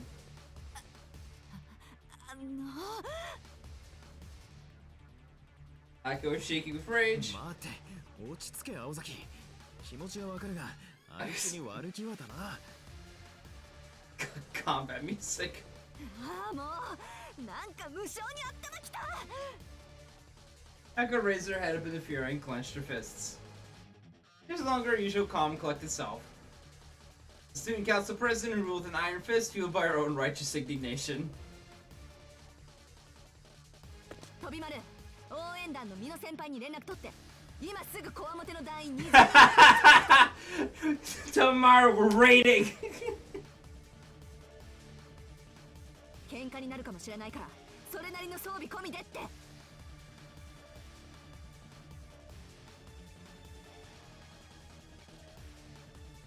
Aoko darted out into the main street. She barked out her orders. She looked like an esteemed general charging into battle against an enemy squadron. ミノって応援団の団長のか。しかも20人って。お前一体何する気だ。決まってるでしょ。殴り込みよ。まずは法律面での制裁からなんて考えが甘かった。手騙して私腹を肥やすような悪党には物理的な制裁で十分よ。Tomaru! スケールが小さいっての。 Tomaru, we're going to kill them. こんなしけた街で羽毛布団とか売ってんな。she's fucking so furious. 待て落ち着け。さっきまでの平和的なプランはどこに行った。悪党を暴力で押さえつけているのは警察だけだ。いいから踊りやがれ。 Oh my god. Just going full Neko. 何よ、その警察が使えないから私たちが出張るんじゃない。文句あるなら代案出せ。文句はね、まず落ち着けって話だ。そもそも代案なんざ立てるまでもね。お前さん、さっきはどんな手を考えてたか口にしてみろ。まずは法律面での制裁をと言ってただろ。そんなのあんただって分かってるでしょ。あの会社の調査と並行して詐欺の被害に遭った人たちを探して、私たちが間に入って連盟を作る。ご老人ばかりを標的にしてるのは、おじいさんたちは世間の事情に疎いと見くびってるからだろうし。なんでおじいさんたちだけじゃわからない問題を私たちでフォローしてあげれば被害者の会ぐらいは作れるわ。よーし、その調子だ。確かに一人一人で掛け合っても連中にとっちゃ痛くも痒くも A normal civilized answer. を作るのは大事だからな。それで契約をなかったことにして取られた金を取り戻すか？それは無理でしょうね。契約書は絶対よ。頭くるけど書かれたことは覆らない。今からできるのはこれ以上の被害を抑えることだけ。ローンの解約、入会の破棄、それと可能な限り金銭を回収する。羽毛布団ならクーリングオフが適用されるはず。全ての返品は無理でもやるに越したことはないわ。上出来だ。それで行こうぜ、青崎。何もお前さんが悪役になる必要はねえ。せっかくの法治国家だ。Aoko, don't go ballistic. Just don't do it. それはそうだけど、こんなの部外者だから言えることよ。詐欺に遭った人たちからすれば取られたものは取られたままなんだし。それを気に病むのはそれこそお前の仕事じゃねえ。まずはクマリに連絡しよう。あいつ商店街の娘だから。Hey, let's go, Kumari! Let's go! 小鹿にあんまり荒ごとに巻き込みたくないけど仕方ないか。オッケー、私の方から連絡する。飛び丸は美濃先輩への電話お願い。 Just call me now. あ？こっちの話なら応援団必要ねえだろ。必要だってば。脅し要員だけじゃなくおじいさん間の連携に走ってもらわなくちゃ。先輩たちいかつい顔して優しいでしょ。クーリングオフは書面に起こすことが大前提。書類に弱いおじいさんたちの代わりに先輩たちに代筆してもらうのよ。なるほど、そりゃいい。数の暴力だな。20人からの返品は The entire cheer squad is here. They want their refunds. I and Tim are both not in agreement. You know, we completely left it to the wayside in this whole discussion. なあ、クーリングオフってなんだよ。俺聞いたことねえんだけど。買った商品を返品して購入時の金額を返してもらうことよ。日本じゃ10年ぐらい前から正式に採用されてるけど、木の実くん聞いたことない？いや全く。ただの返品と違うの？同じだけどこっちは国が後ろ盾になってくれるわ。本物の光が法を盾にするならこっちも法で突き破るだけよ。おじいさんたちには馴染みのない話だろうから、そこは私たちが代わりにやるってわけ。In reality, only a very limited range of products are applicable for the satisfaction period law, and it was clearly unclear if those handled by the last truth fell under the umbrella. If it's not applicable under this law, Aoko would have to think of another plan. However, now 30 minutes later, that worry would vanish when they got the chance to examine an actual quilt sold by the Lad Truth. Aoko had established fan, she'll not waver from it. They made a cafe with the view of the office building, their command center. And after they got together others from the student council for backup, their one-day blitz tactic began. そうと決まれば迅速にね。二人とも連絡係よろしく。サクッと今日中に決着をつけましょう。Komar decided without trying to complete everything in a day's time. Joey, on the other hand, wondered why he'd been tried to help. So Komar got Aoko to abandon the idea of a physical fight. Aoko needed the contract plan to pull off and continue to research other options. There were many conditions that need met for this plan to actually work. The major issue was the amount of time elapsed from the time of purchase. Because the time limit for a legal return was 8 days. The setup for this bid is just fucking going on, huh? There are 30 or so victims, and it would only be applicable to 1 or 2 of them. If that was the case, they needed to look for some other consumer protection besides the satisfaction clause. 何々？安価なものを不当な金額で売りつけた場合、暴利行為として公序良俗違反で契約が無効となる場合がある。ただし、公序良俗を根拠とするって。何よこれ、ほとんど売る側の勝ちじゃない。疑わしきは罰せずが法廷の基本だし、水かけ論じゃこっちが不利だ。Difficult situation. You wouldn't be able to stand up to the experienced group of scam artists with their limited knowledge of the law. They need to fight fire with fire. Or in this case, a scam with a 騙し scam. 取られた金額分だけ美味しい話で騙し取るって話か。Is that they need more intel. Aoko is studying the materials they collect for something to use. お待たせ。とりあえず追加候補10人分の住所と布団の現物持ってきたわよ。サンキュー。さすがくまり。本気出せば仕事の早いこと早いこと。That's our treasure. Aoko took the list of victims from the student council secretary Kojika Kumari and immediately contacted Tobinaran's pager. We're just going to see short messages like, call me. They're a powerful means of communication in age for people with cell phones. I called the cafe to give Aoko an update and hear about the list of newly discovered victims. 被害者の会はできたのね。仕切りは青山くんにやらせて。一応相手への牽制として名刺も作ってくれると助かる。事務局はほら、文化祭の時に作った偽団体あるじゃない？あそこの電話番号にしておいて。電 You're 話番 fucking 号は making 山 out 城先 Shiro 生に do 頼むの。 everything. The victims advocacy group was currently had just over 10 members. The group's aim was to help the victims of the scam get their money back and remove them. The victims did not even realize they've been scammed, so some explanation. About 10 more members were added. I hope there was the polite, young, well-dressed students who were giving them indecisive. Their jealousy was acceptable to anyone who was around the age of their grandchildren. にしても、よくここまで調べたもんだわ。否定の20人なんてあっという間だったわね。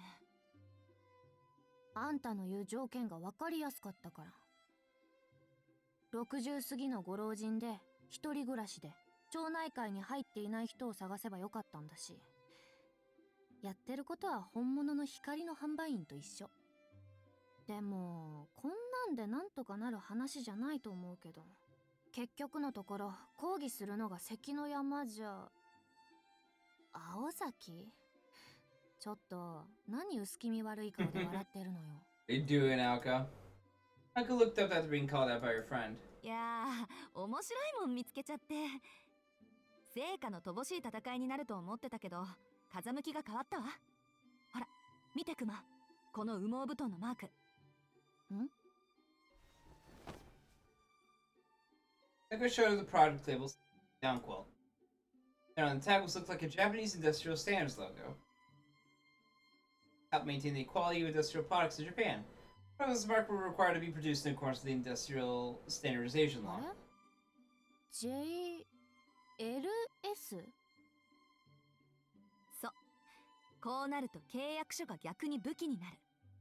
百戦錬磨かと思ったけど、実際はウサギしか相手にしない素人ってこと。ええ、うまく話を持っていけば全額返済も夢じゃないわ。勝利の勝ち時はさぞ気持ちのいいものになるでしょうね。I took a seat, still grinning from ear to ear. She rang Tobimaru's pager and said she found a different number on the phone while humming to herself. Aoko heard the familiar ringing tone through the receiver. 青崎、築地に連絡入れるんじゃないの？作戦が変わったって。それは後。今大事なのは交渉役を誰にするかよ。私や飛丸じゃさすがに貫禄不足だしね。こっちが有利になったとしてもまだ状況は五分だし。会話次第じゃひっくり返されるだろうから、被害者の会の代表はそれはもう少年のひん曲がった悪魔でないと。それあんたのことだと思うんだけど、違うの？いえいえ、こういうのは社会的立場のある大人じゃないと務ま He りません。 grabbed the old man. 安心してくまり、ぴったりのやつを知ってるから。ま、詐欺師には詐欺師ってね。What? この町には人を言いまかすのだけが仕事のやつって言っちゃったりするのよ。 Oh no! Oh no! だろうし、たまには働いてもらわないと。 Oh no! 彼女にかかっちゃサラ金だろうが教祖だろうが、1時間で精神崩壊。裸足で山に。 No! Oh no! Aoko kept the phone receiver in her ear as she delivered these cutting remarks. Her ringtone long since gone silent. もしもし、まさかとは思いますが、今の話は私のことでしょうか、青子さん。 An eloquent woman's voice could be heard from the phone's earpiece. The instantly said her greetings and smiled like a hunter who had just gotten their prey to take the bait. Oh no. 常々思っていました。あなたには年長者への敬意が足りていないようですね。Got the church involved. え What the fuck? え Synchronized? え Huh? Konomi had returned from the task and stood there wide-eyed. First, Aoko invited the cafe looked so out of place that was a shock to everyone. はーい、ゆいかさん。わざわざ来てもらって助かるわ。事情は電話で説明したけど、もう少し詳しく説明する？結構です。本物の光のことは、先ほど律香から報告を受けましたから。あなたに享受していただく事柄は一つもありません。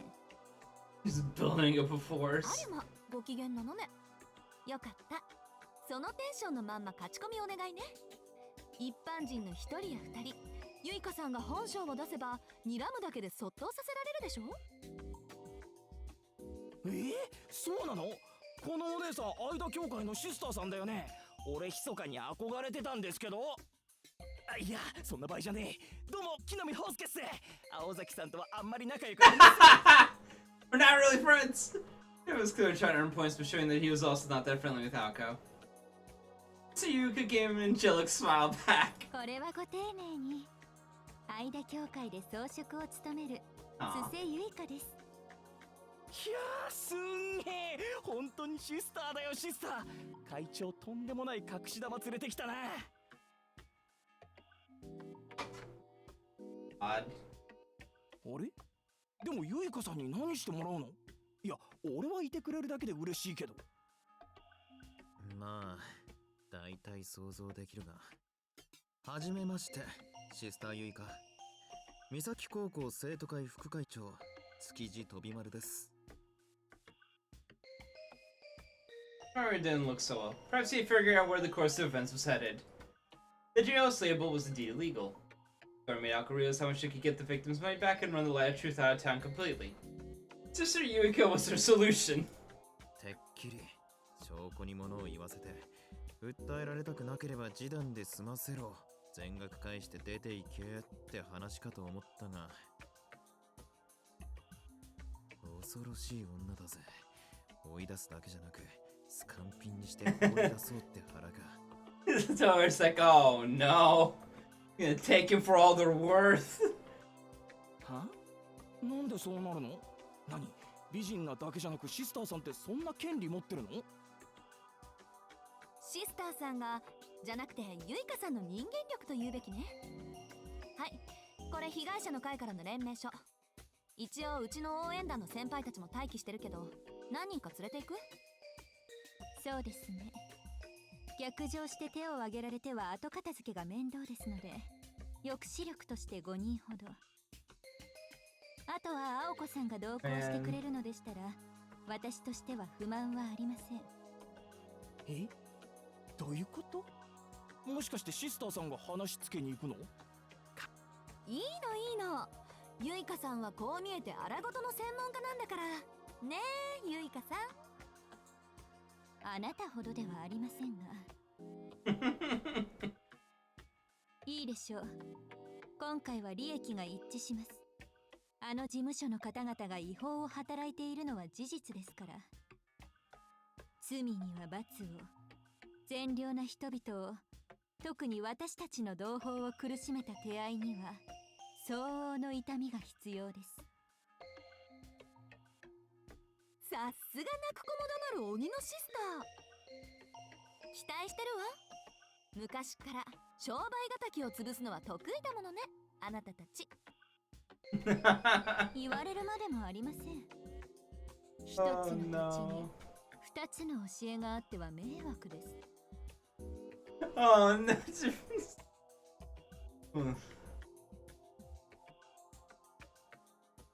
The two continue to act tight as each other into the office building, fighting for the same team.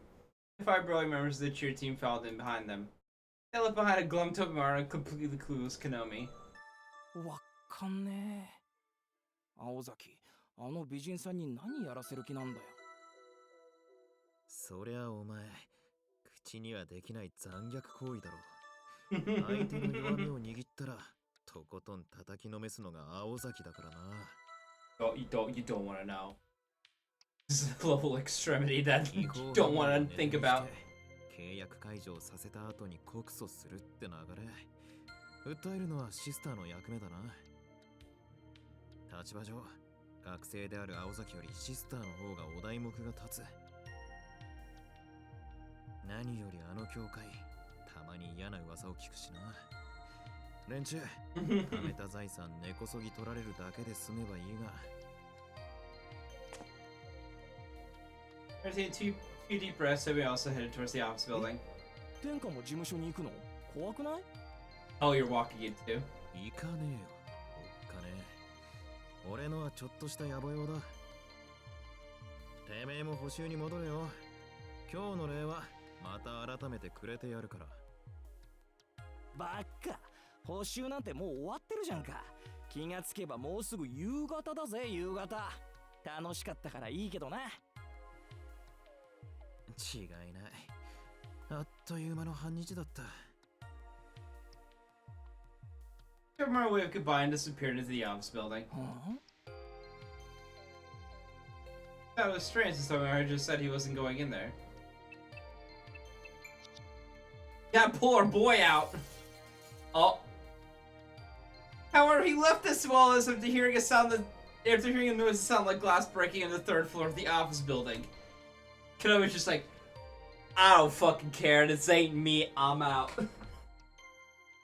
A bit late, yeah. I think we're about to resolve this book. Oh, this man never courts danger, as they say. The discussion ended without any major issues. Inside the office, mostly untouched, only the central light desks have been pulverized by Sister Yuika. Things have been resolved peacefully without any bloodshed. The office had been conquered in about an hour, and Aoko is now surveying it. Or just gone right through the window, flung through the air with a single swing of your Sister Yuika's hand. Oh, what the fuck is she's command normal background throw from Injustice? Like what? She's tossing around the dumpster. Oh no, she controls the neutral. She's got the dumpster infinite. Oh. The sales staff were shaking at the corner like you just see the devil incarnate. Yuika brought in the 5 members of the cheer team to seize the office's permits and other important documents. Unfortunately, the one thing Aoko was looking for is nowhere to be found. Asked the sales staff, still quivering in the corner of the room. ちょっと、3時間ぐらい前、ここに人畜無害そうなの来なかった？ビルから出てきてないから。We have no well. いると思うんだけど。We have no well. We're fine.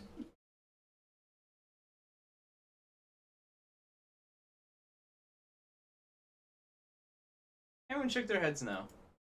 I'd seen a student who fit that description in the office. Aoko's looking even more confused at this point. でもな。Just so happy that she did a good deed here today. So we our way through the office building, headed straight down the hallway. Glanced at the stairs in front of them as we walked by, passing several tenants headed towards the emergency exit at the back of the building. Tomaro knew the geography of 2nd Street well. If his memory served correctly, there were some old one-story houses behind this building that had been around forever. Old tin-roofed rental houses that stood against the tides of time. Overshadowed by the recent trend of 2-story apartments, they were still there, alive and kicking. Back of the house building, there was a river for processing wastewater. Beyond the river and a fence, there were many one-story houses. Next to the building, there was a bridge that was it? Did Tobimaru did he just leave on a fucking wild goose chase while you just like, oh, I probably know where he actually is at. Next to the building, there was a bridge that crossed over to the other side. Circuit only neighborhood locals would know about. なるほど。大したショートカットだ。地図なんて当てになんねえな。So we walked towards the bridge, he saw a familiar face exit out of the old house. The young man was wearing a coat and was without a doubt Sojiro Suzuki. 明日もまた来ておくれね。Sojiro crossed the bridge while the old woman who resided there saw him off. あれ副会長ああ、奇遇だな、色男。Slick. Two exchange glances as they crossed paths on the bridge. Sojourner looked fairly spent. That was all Tobimaru needed to see. Sojourner's new job was a lot harder than working for any scam artists.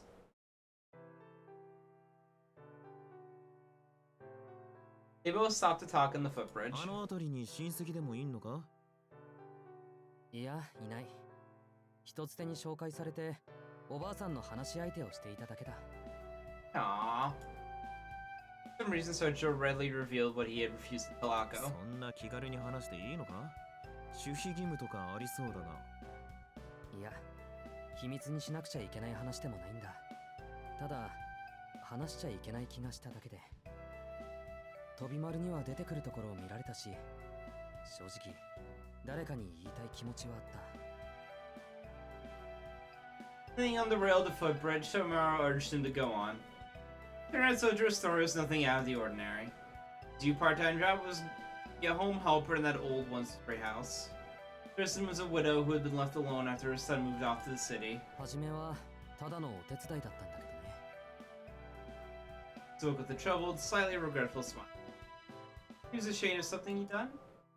A tinge of darkness behind the bright, tormented smile on his face. He found himself surprised at his own thoughts and slapped himself lightly. Way of punishing himself. Didn't sure why his imagination was running so wild now. What, Tobimaru, what do you think? Why do you think your imagination's like that right now? 珍しく浮かない顔だな。あれか？出て行った息子さんとやらに文句があるのか？介護が必要なおふくろさんを放って好き勝手に暮らしていることに？どうだろう。確かにおかしな話だとは思う。けど、俺はその息子さんを責める気にはなれない。Hiro stopped himself mid-sentence. I think the son hated his mother so much as he did the town. Hiro just found somewhere better to live and moved away. Sojourner swallowed those bitter words. お手伝いの料金は初めに全部もらってたんだ。今月だけという話なのに10万円は高すぎると思う。He crawled off, wondering that it really didn't need that much money. The woman had thanked him for his honesty.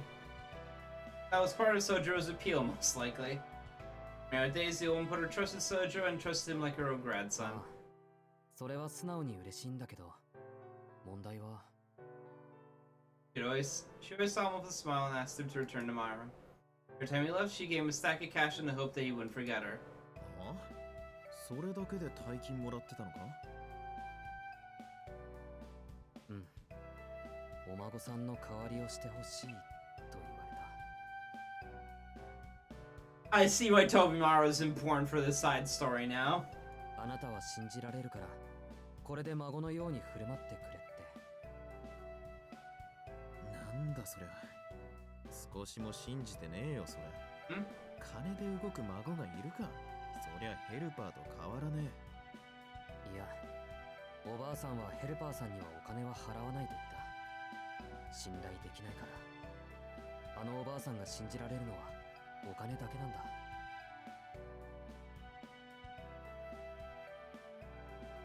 Seemed to have some quirks about her, probably because she'd been living alone for so long. At this point, she lost all faith in the goodwill of humankind. To her, the bonds of a family were nothing but fantasy. Being cast aside by her own family for so many years, the only thing that remained faithful to her was the money she'd saved. Over time, this started developing a strange complex. For the money she'd scripted and saved, the last thing she could rely on was the only thing she could keeping someone. バカらしい。それって結局金で雇った他人じゃねえか。孫の代わりとは言えねえな。それはおばあさんが誰よりも分かってるよ。でも偽物だと分かっていてもそれぐらいしか信じられるものはなかったんだ。おばあさんにとって家に寄りつかなくなったお孫さんは今一番欲しいものだから。その That's depressing now. She wasn't buying him though. Trusted Sojourner from the bottom of her heart and was thanking him the only way she knew how. She didn't realize how to look from other people's perspectives. また厄介な事情に首突っ込んだもんだ。Yeah. まあ、あんまり深く思い詰めるな。いい話じゃねえか。命より金が大事だったばあさんが今になって思い出の方に転んだわけだ。まあ、 This is something that happens realistically. そうかな。そうだといいけど。 That was from Sojo's expression that all this still weighed heavily on. なんだよ、煮え切らねえな。どうせお前さんのことだ。もらった金は一銭も使ってねえんだろ。んなことしてりゃいずれ年金も底をつく。そうなった時に丸々返すつもりだから青崎にも黙ってたんじゃないのか。ん？なんで飛び丸がそんなこと知ってるんだ？ He's such a good boy! The perfect son! The perfect grandson!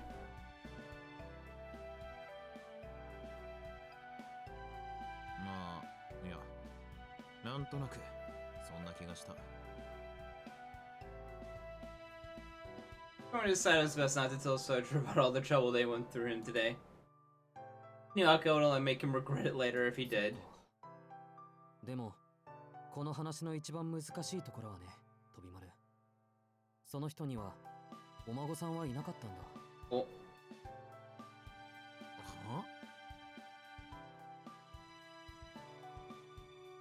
After a few months of surprise, Tomorrow let out a sigh. He understood. Being widowed with a son who's moved into the city and grandchildren who never visit, that was a normal, full, and rich life. Sometimes, however, a person's dreams were all that kept him going. Bottom is limitless. For a tragic life, there is another even more tragic than that. 時々油断すると思うんだ。この街について。みんな幸福そうに見えるのに、裏を覗くとそうでもないのはなんでだろうって。なんか街全体に騙されてるみたいだ。Kamar leaned over the railing and looked down at the bustling town below. In the end, Sojo's worries stemmed from his feeling lost in this environment. Someone who walked through life alone into old age, but from a struggle being antagonized by his entire family. Those are both personal matters. Sojo's problems stem from the nebulous entity of the town itself. For every bit of progress made through modernization, there were also people left in growing misfortune. It didn't matter whether they were unequal in wealth or compassion. The larger a town grows, the harder it becomes for the weak to thrive. For a young man to spend his life at the countryside where everyone helped each other, this was hard to understand. 宗十郎、お前、この町は好きか？まだわからない。そういう飛び丸は？まあ、似たようなもんだ。好き嫌いも半々で、たまに何もかもどうでもよくなる時はある。だがまあ、お前さんとは真逆だな。俺はこの町のおかげで、てめえの悩みなんざ無視できる。ここに比べりゃマシだってな。空虚であろうと、この忙しさ、節操のなさは捨てたもんじゃねえってな。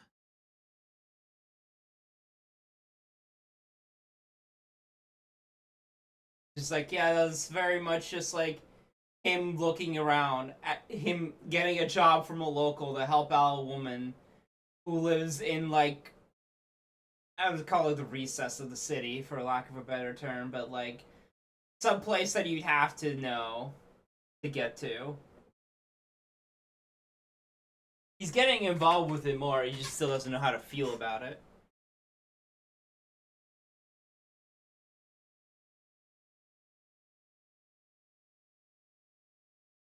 ここに比べたらマシ？ああ、違うな。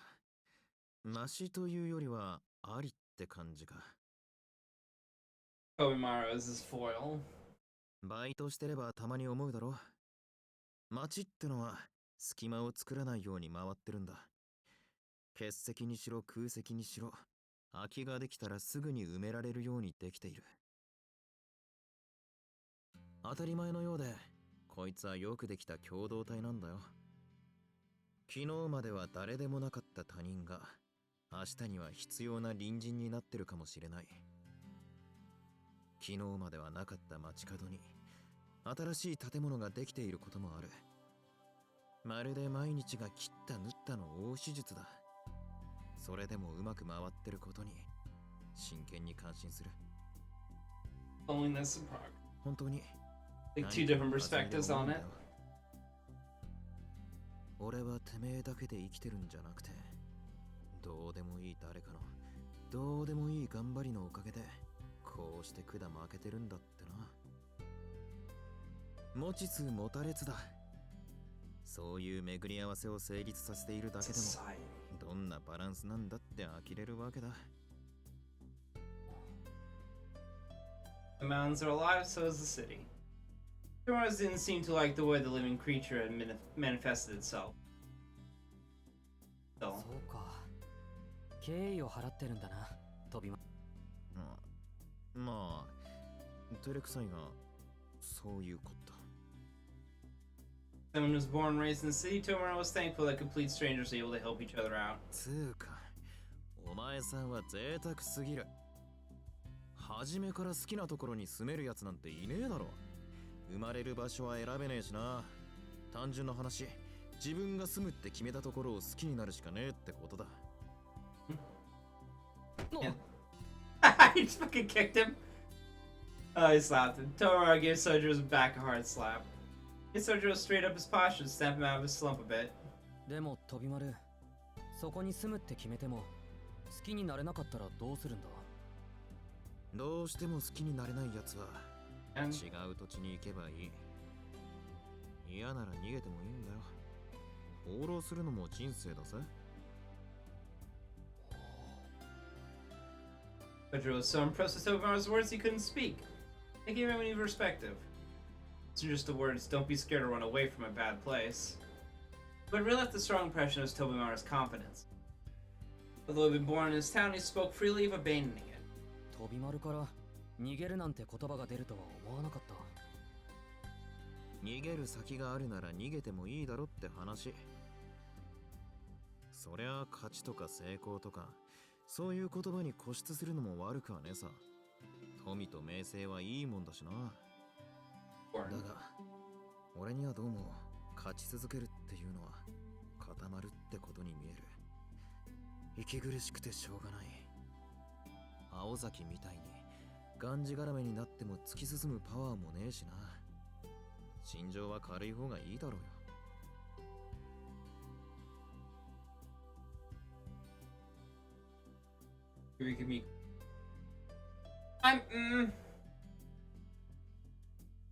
This is... I mean, yeah, you should meet your neighbors and talk with them a bit if they need help or anything. It's less commonplace now, and like, it's more... You'll see more in like rural... suburban now, because...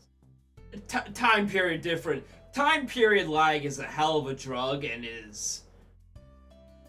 This was written at a different time where this statement is very much could still hold up, and then now it's just like, oh, we're weird. Society has progressed in a direction. Still, it's nice to know that the sentence is still real. At the time it was being written, everything is. Yeah, no, it's still realistic, like. But. Still. For the aughts. Like in the rural area and everything is not, no. It's not a wrong set, I just think that like in 2026 the statement hits like a bit differently. Yeah. Idealistic.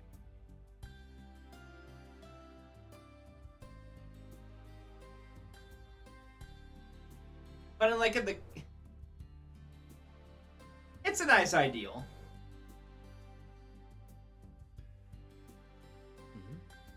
人生は軽い方がいいのか？いや、軽いとか手堅いとかそういうんじゃなくて、俺はもっとこうロマンを溢れるっつうか。Tomorrow for his brow is inability to find the proper words. What we wanted was simple. そうだな。俺はきっと笑える人生が送りたいんだ。That's how he saw life. Tomura tried his best to put into words his thoughts, hoping his friend would find them useful. 漫才師か Tomura showed her something disappointment. But even so. いやそんなもんか実際 Okay, you know what? You're right. The more he thought about it, the more he realized that Sojiro wasn't really wrong. There's no end to human desire. Perfect life was an unattainable dream. The way to really want was to be able to say with your dying breath that you had truly enjoyed living.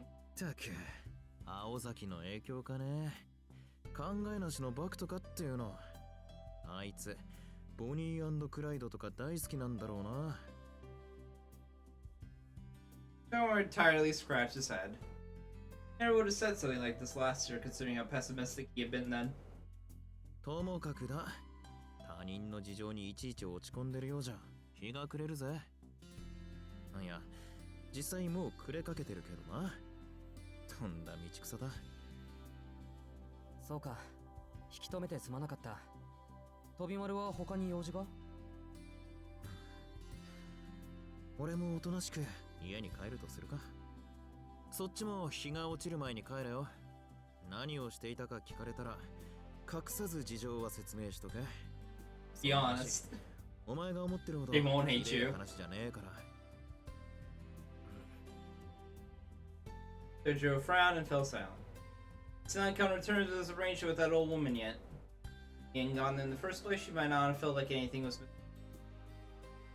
Feeling of regret was exactly why he wanted to talk to someone. お前残酷なことをしたと思ってんだろばあさんの人生に今からじゃ取り戻せないものを見せつけたどうかな Sojiro was stunned into silence. I knew exactly what Sojiro それ regretted. は違う思い上がりだぜ宗十郎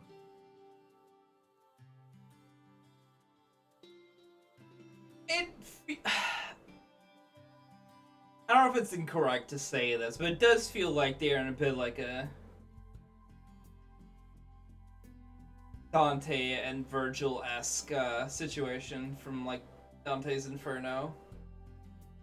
Tomura really does just feel kind of like a mentor friend to Sojiro, who's still learning about the new world he's living and everything, and helping him guide through it. いいかそのばあさんも自分は人生に失敗したなんて思ってんなら今の自分にできることをさせればいい幸い金は腐るほどあるんだろなら思いっきり人助けをさせてみろ金で救える不幸なんざ山ほどあるだろ Better do something good. でばあさんがどんなもんだと胸を張れたんならそれは間違いなくいい仕事だ少なくとも俺は気持ちがいいそれはおばあさんの苦しみを解決していない解決できねえ問題は放っておけそのばあさんには今他に解決できる問題があるんだからそれでいいじゃねえかで悪いけどお金はこれから世のため人のため自分のために使うから返しておくれとなったらばばあさんの勝ち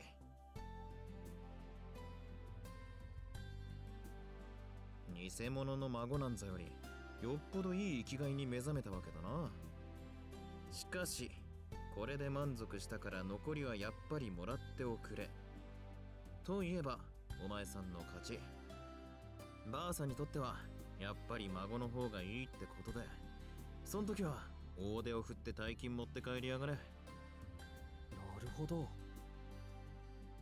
Sojiro clapped his hands together. He was finally able to accept these conditions as fair. すまないありがとう飛び丸 Such good friends. His smile was no longer bitter. Whatever he wanted to help that old woman, choose to assist others in need.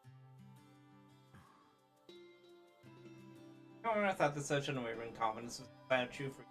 気にするな礼を言うならお互い様だじゃあな宗十郎休み明けにまた学校で Goodbye wasn't the friendliest, but Sojiro didn't mind, with a big smile on his face. Tomorrow's smile was a bit less carefree as he left the footbridge. Time was 4:30 in the evening. All over the midwinter land.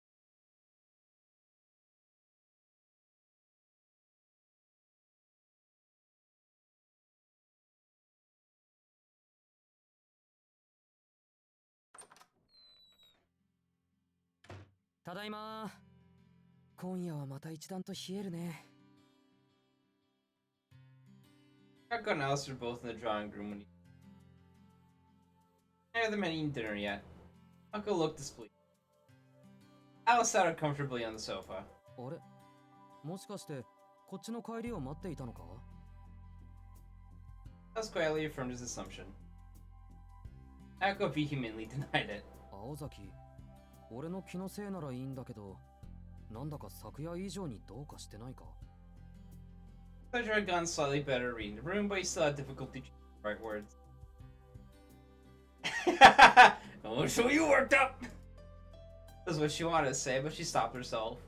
She was actually all that angry with Sojiro. But...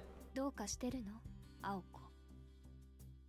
してないわよ。してるのは宗十郎の方だっていうの。Aoko's still... the Aoko ready to explode in the background. Alice's initial remarks seemed to have been the tipping point. Aoko went on a fucking adventure today. Meanwhile, Tomomaru and Sojo and Sonoji were just talking their hearts out. I just thought that this showed that she was indeed worked out about something. しずきくんがどうかしたの? 彼、今夜は比較的まともだけど。Sojo felt like that was pretty offensive too, but let it slide. もう分かったわよ。そっちから切り出すまで黙っていようと思ったけど、宗十郎、あんた本物の光って名前に聞き覚えはない？いや、全く初めて聞いた。でしょうね。名簿にあんたの名前はなかったもの。なんだってあんな勘違いしちゃったんだろう。Aoko just like, I want to get one over you, but I couldn't. 骨折り損とまではいかないけど、また良くない評判立てちゃった。I got an exaggerated sigh and flopped onto the sofa. The Aoko in this week had stayed was as an opportunity. Robin flew jauntily down from the sunroom.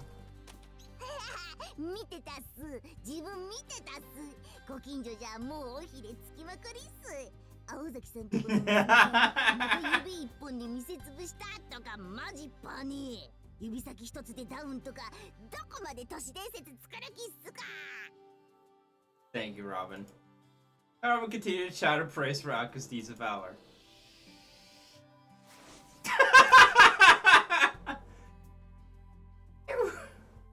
Aoko knocked it away with the flick of her fingers and picked herself up off the sofa. 今日はお金持ってないわね。例のアルバイトはもう終わったの？いや、まだ続いているよ。あのお金は預かり物だから、朝のうちに口座を作って預けておいた。預かり物？そう、預かり物。きっと全額返すことになる。Sojo took off his coat and began talking about his job as a home helper. He kept it simple, explaining how things began and the conclusion he'd come with tomorrow earlier. Aoko seemed stunned by the outlandish circumstances, but in the end... はいはい、やっぱりね。安心したっていうか、がっかりしたっていうか。そうよね。どう頑張っても悪事を働ける人間じゃないわよね、あなた。Back to her usual offensive self. However, there was another girl in the room who at this point gone pale. 待って。ということは、それはしずきくんのお金ではないの？ああ、人様のお金だよ。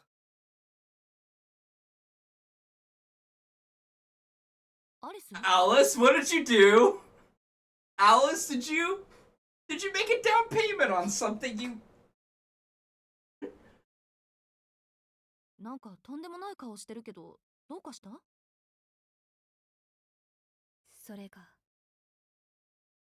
どうかはしてないけど。出前はしたわ。The dinner, no. Alice handed out menus for the local soba noodle shop and cafe. The blood drained from Aoko's face as she took everything in. Alice quietly passed her a small note. On it was a hastily written order that was more than enough food for the three of them. まさかもう注文を Alice, no. だってそろそろごちそうのタイミングかと思って。 Oh my god.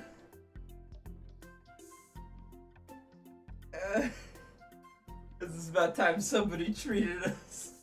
And Sonoji was gonna foot the bill. Alice's accusing gaze fell on Sojiro. 俺なんで？そりゃあんたがいらない期待を持たせたからでしょう。アリス、あんなに喜んでたじゃない。明日はごちそうねって。 Nope. Sojiro clapped his hands together for the second time again. You remember that Alice had said that yesterday. ええ、あの夜しずきくんは同意してくれたわ。 Alice was eager to emphasize this is not her fault. Faster blame shifter, Alice. いや、それは。そうね。アリスのミスなのは確かだけど、悪いのはあんたもよ。大金を持ち歩くってのはそれだけで危険なんだから。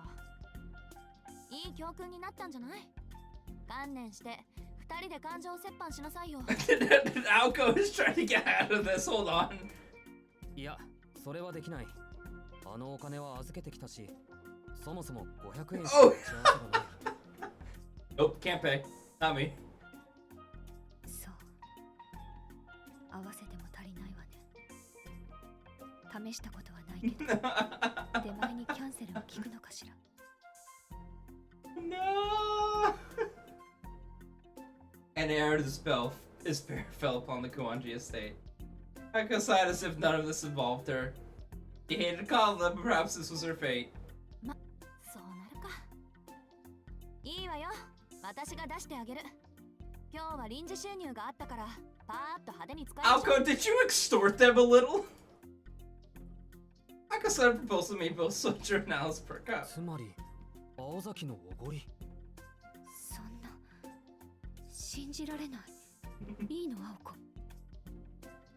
呼んじゃったものは今さら止められないでしょ。さっき電話したんなら今頃はもう坂を登ってきてるだろうし。まあそもそもこのお金も宗十郎が発端だしね。 Okay. 人助けをしたら被害者の会からお礼をもらっちゃったのよ。だから気にしないで。なんか居心地悪かったし、錠剤と思って商店街に還元する。I wanted it for ほんと言うと myself. ちょっともったいないけどね。 Everyone began celebrating. Aoko sank back at the sofa upon seeing the happiness her gesture brought. ああ、悪戦身につかずって言うけど、ほんとその通り。臨時収入は泡と消えた。か。 And thus, the current closed on a little incident involving a lot of cash. The blue robin fell down to the table again. 全く嫌な山だったぜ。 Robin chirped and mimicked puffing on a cigar. Thanks, Robin. まあそれはそれとして、青子さんの空回りっぷりを忘れないよう、これをカーモネーギー事件として記録しとくっすね。 The blue robin continued to laugh at that day's hero. Yeah. Aoko flicked the bird away just as someone knocked at the door. Ordered her favorite omelet dish and a set of cakes from the cafe. まあそれなら。 Aoko was quietly satisfied with the spoils of an honest day's work. You gotta treat yourself. Sometimes it just gotta be at the expense of somebody else. Alright, we got two of these to go through. The world employs.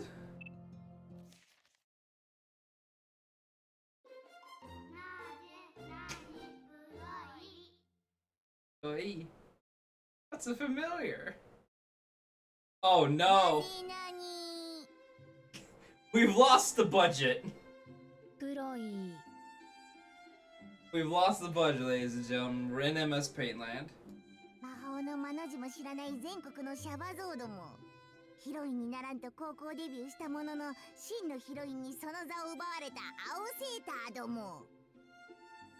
こんばんはす。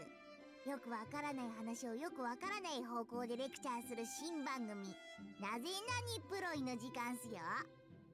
In the most esoteric of ways. 司会はグレート3プラス1ことコマドリザ・クルック。 Grade 3 plus 1. ティーチャー役にはマイ天使であるところのアリスさんをお招きしたっす。つうかここアリスさんの部屋っすね。時間になってもアリスさんがスタジオに来ないんで、アリスさんの部屋にカメラ持ち込んだっすよ。 It's to be Robin's explain 発想の narrator. 転換なんす。ゲストが来ないならゲストの部屋でやればいいじゃない。いいから始めてちょうだい。1秒でも早く終わらせて、光より早く出て行って。ういやー、照れるっすー。のたうち回るっすー。なぜ？いや、自分的にビジネスはすぐに終わらせて、あなたとプライベートタイムに入りたいなと解釈したっす。 Stupid. 沈語の奥の深さってやべっすよね。正直相手や自分が何を伝えたいのか9割方は意味不っす。そうね。私もその意見には賛成よ。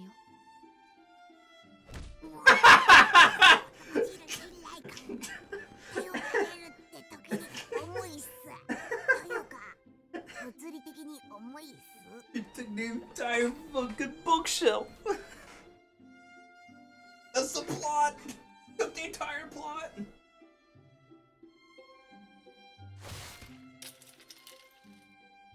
Whiteboard. じゃあす。今回は処方の処方、スカイマの説明っすよ。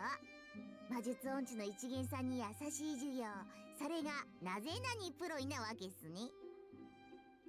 で、この使い魔ってなんすかアリスさん。自分生まれてこの方見たことも聞いたこともないっすよ。使い魔というのは魔術師が刺激するロボットみた Be い a な。 bit remedial. But the bits will carry it. 古来から魔術師は工房にこもって研鑽を重ねるのがなりわいだから、信頼できる者に素材集めや外界の偵察、外敵の駆除を任せるの。ただの駒使いっすね。それは弟子とは違うんすか？違うわ。弟子というのは技を引き継いで死を超える後継者でしょ。彼らはいずれ死を超える義務があるし、死もそういうものでなければ弟子には取らないわ。でも使い魔は作られた時の性能が全てだから、成長しないものを後継ぎにはできないわ。そっか、通りで自分何年経っても記憶容量増えないわけっすね。しかも生まれた時から I'm perfect. 人だったと。そうね。パーフェクトに役立たずね。使い魔の多くは小動物をベースに作られるわ。これは使い魔は術者からの魔力供給で活動するタイプが多いから。使い魔は大きいほど魔力提供を必要とする。だから魔力消費も少なく、作ってしまえば動力を自力で補充できる小動物は便利なの。自分狩りとかしたことないっすよ。タンパク質も食物繊維もいらないっす。あなたたちプロイはまた別のくくり。とにかく魔術師たちにとって使い魔は自分の命令を聞く従者、ペットだと思えばいいわ。このように猫や鳥、ネズミを使い魔にするのが一般的ね。アリさん、この物騒なのはどういうカテゴリーっすか？これは戦闘用に調律された自動人形。ここまで来るとファミリアというよりセンチネルだけど、これは使い魔のセオリーから外れた特注品よ。またあなたのように人間互換できる知性を持った使い魔も特例に当たるわ。 Reminds me of another art そんな style. のは魔力の無駄ね。 What's that comedy bit 大抵 anime? は術者本人が済ませた方が早かったり、もっと安い材料で代用できるから。 The one that's like your life ends 30 minutes from now. That one. Get the actual name of it. Pop Team Epic. There we go. It reminds me of Pop Team Epic. Really? 手段と結果を間違えるってやつっすね。んじゃあ使い魔は術者より弱いんすね。あくまで前座ってことっすか？うわ、マジ使えないやつらっす。あなたらしい短絡思考ね、ロビン。しびれるわ。これが私の使い魔だなんてどうにかなってしまいそう。アリスさん、言葉は素敵なのにどうして顔が怖い My んす story か？ was your words excite your expression be afraid. 術者の10分の1ぐらいの性能しかなくても、本人より強い使い魔を作ることは簡単よ。試しに今度あなたのお腹にチェリンジを埋め込んでみましょうか。 Who's got a gun?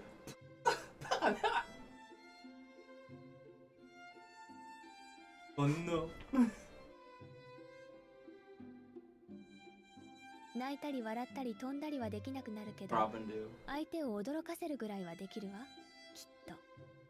コマ撮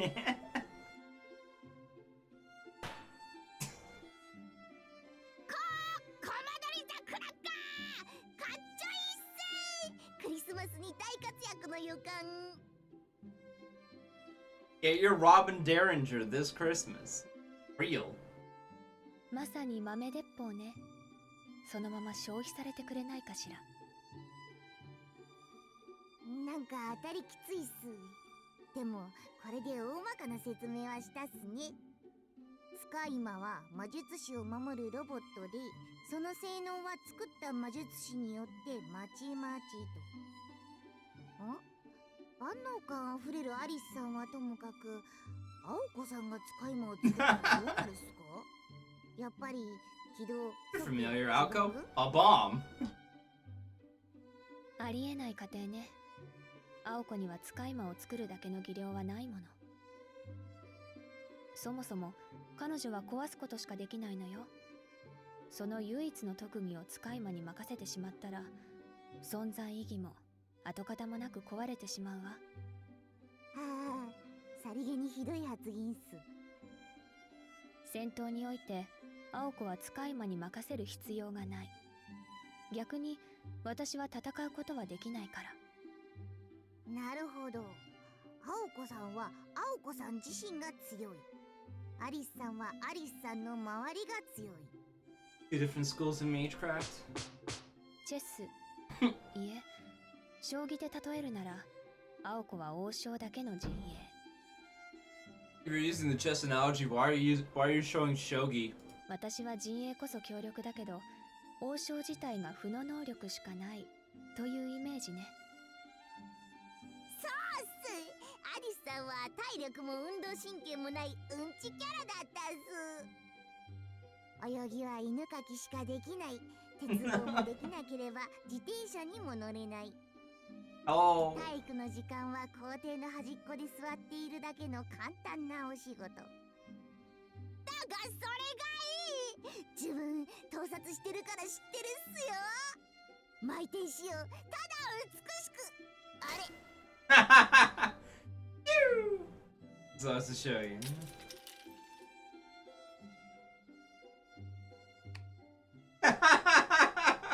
失礼ね。私だって走るだけなら少しはこなせる。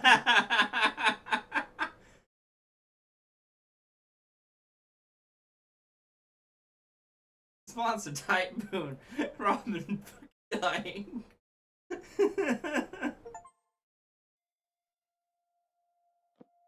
Let's learn Ploy Kickshaw.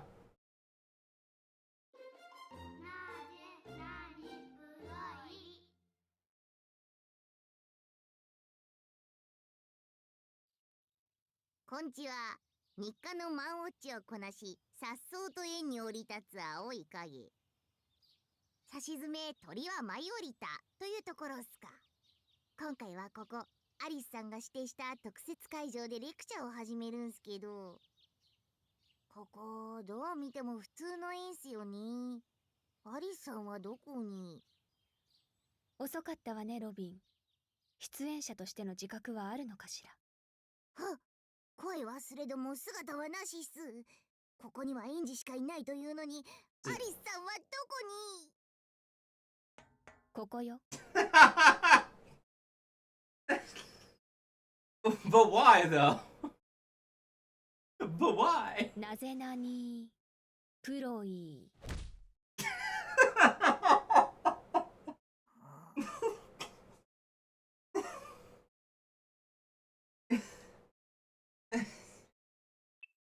ここよ。なぜなにプロイ。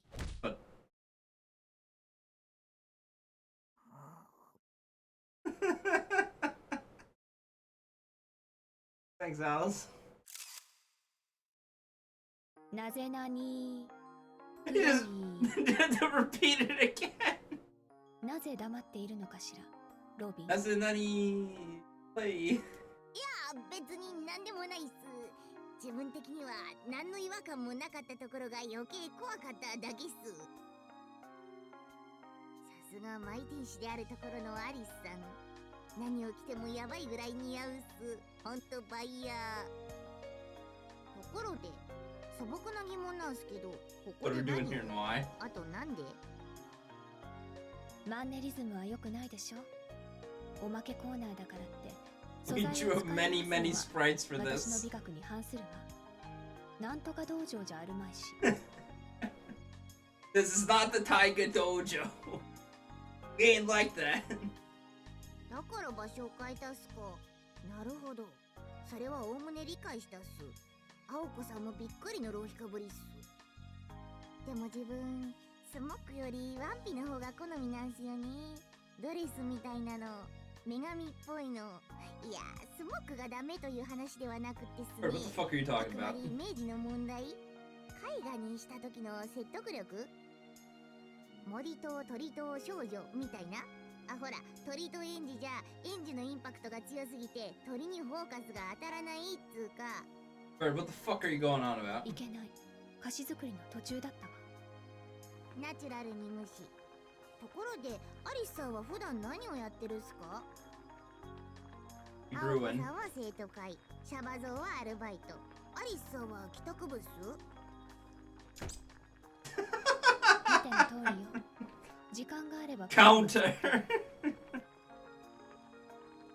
わあ、まんま童話の魔女のイメージっす。プロイって鍋で作ってたっすか？っていうか、この匂いはチョコレート。まさかプロイってお菓子だったんすか？あなたね、プロイのくせにプロイの仕組みを知らないの。気づきたくはなかったけ He's ど、 stupid. やっぱりただの鳥だった。そのあたり自分でもよくわからないっす。でもプロイの仕組みはわかるっすよ。なぜなら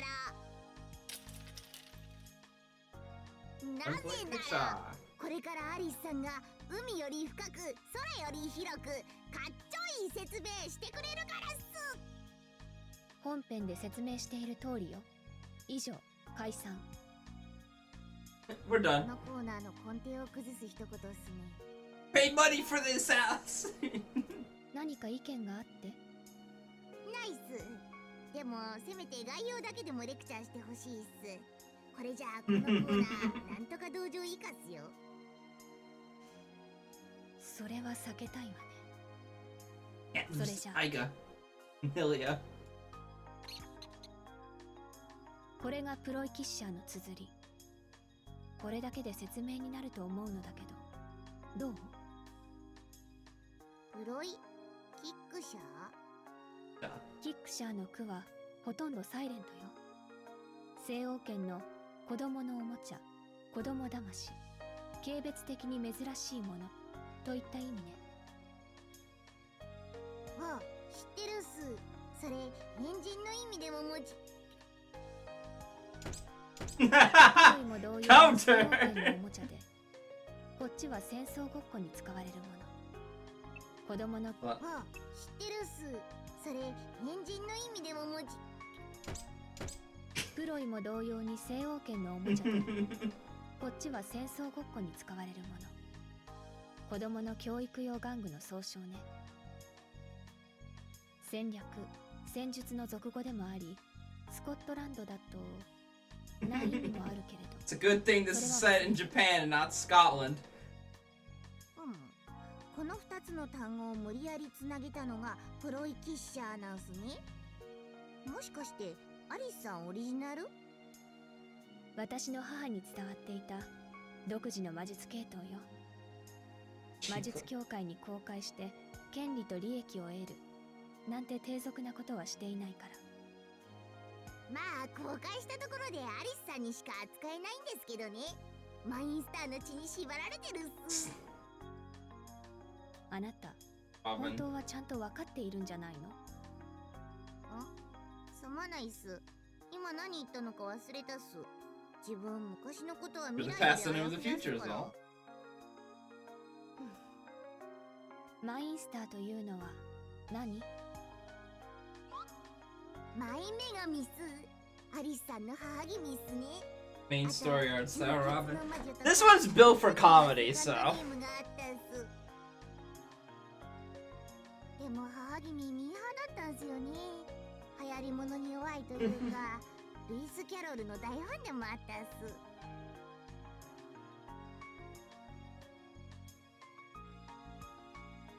Although I think that this was for comedy, the one in the main story looks good from an aesthetic sense. 母君キャロルにハマってたから始末っす。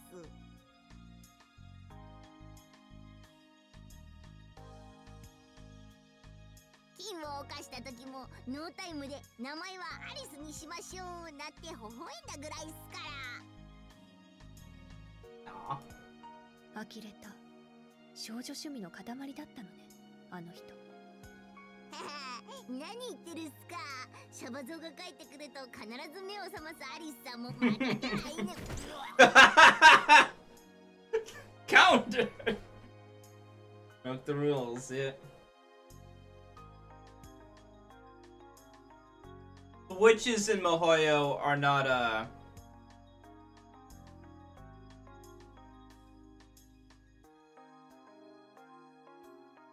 mages and wizards and witches all have different connotations in the Nastyverse. Like, they do not actually mean the same thing. There's actually different rules and application. Like hags. Hags is especially one of them. Just like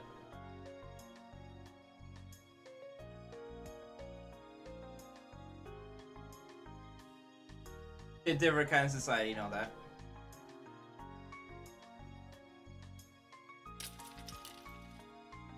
次回のレクチャーはプロイキッシャー個別にしましょう。それじゃロビン、お店の予約をしておいて。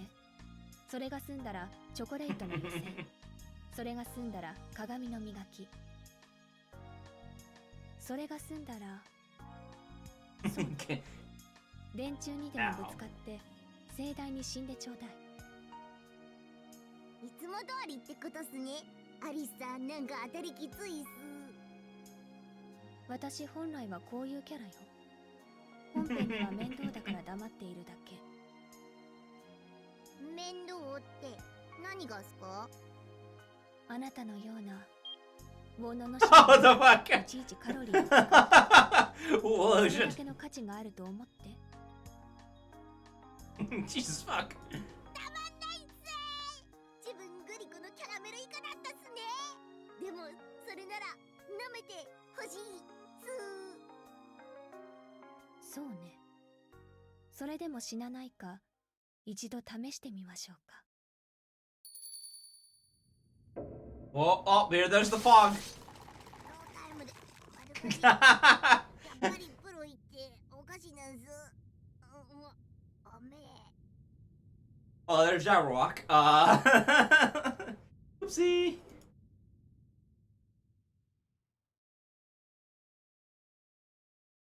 Sponsored. The not type mood. I don't know what the fuck that says.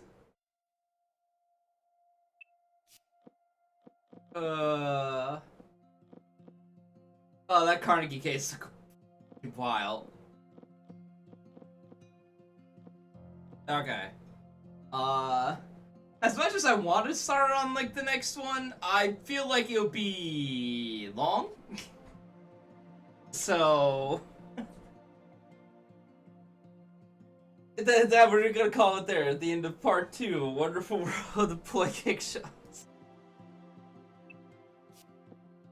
Very informative session. But yeah. We'll get it going next. Okay. Next Monday should be the end of Kamen Rider Kiva. Yeah, because it's just like, I like going through these in blocks. Alright, yeah. Next Monday is gonna be the end of Kiva. The next Mihoyo session is gonna be on Friday. And after that, we'll have a session on Monday after following that one. Because there's no movies after Kiva, and we're gonna take a break from Kamen Rider on Monday. So... We'll be picking up this back. We'll be picking this up at a reasonable pace soon. Kiva? Kamen Rider Kiva. We put our superhero tokusatsu show is a TV novella for this season. It's actually really good. Like, unironically, probably one of my top writer shows. It's really good. It's Heisei Part 1, so it's the one right before Kamen Rider Decade. So it's like closer to like 2000. It's 2008 specifically.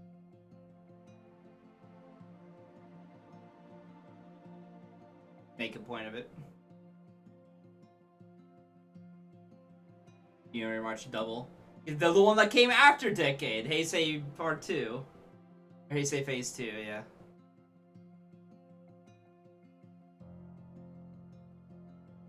Alright, but yeah, oh.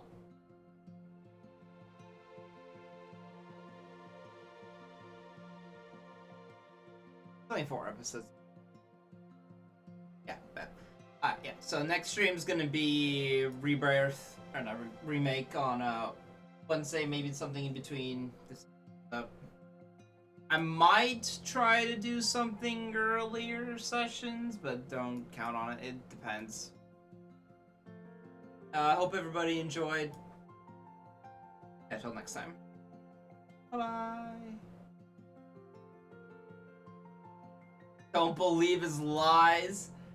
Am I going to sequel FF7? I still need to debate what I want to do with that.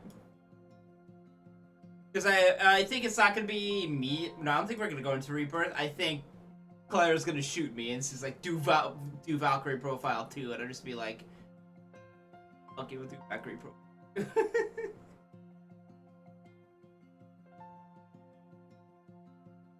No, chat, listen, we'll do morning streams and we're going to do Library of Ruina, and then the Library of Ruina streams will run into the other streams because of how long those streams are going to be. That's how this is going to work, chat. We're just going to have 12-hour streams where I get stuck in Ruina, and then we get to the other game I'm supposed to be doing. LMAO. That's how it works. Anyway, good night, y'all.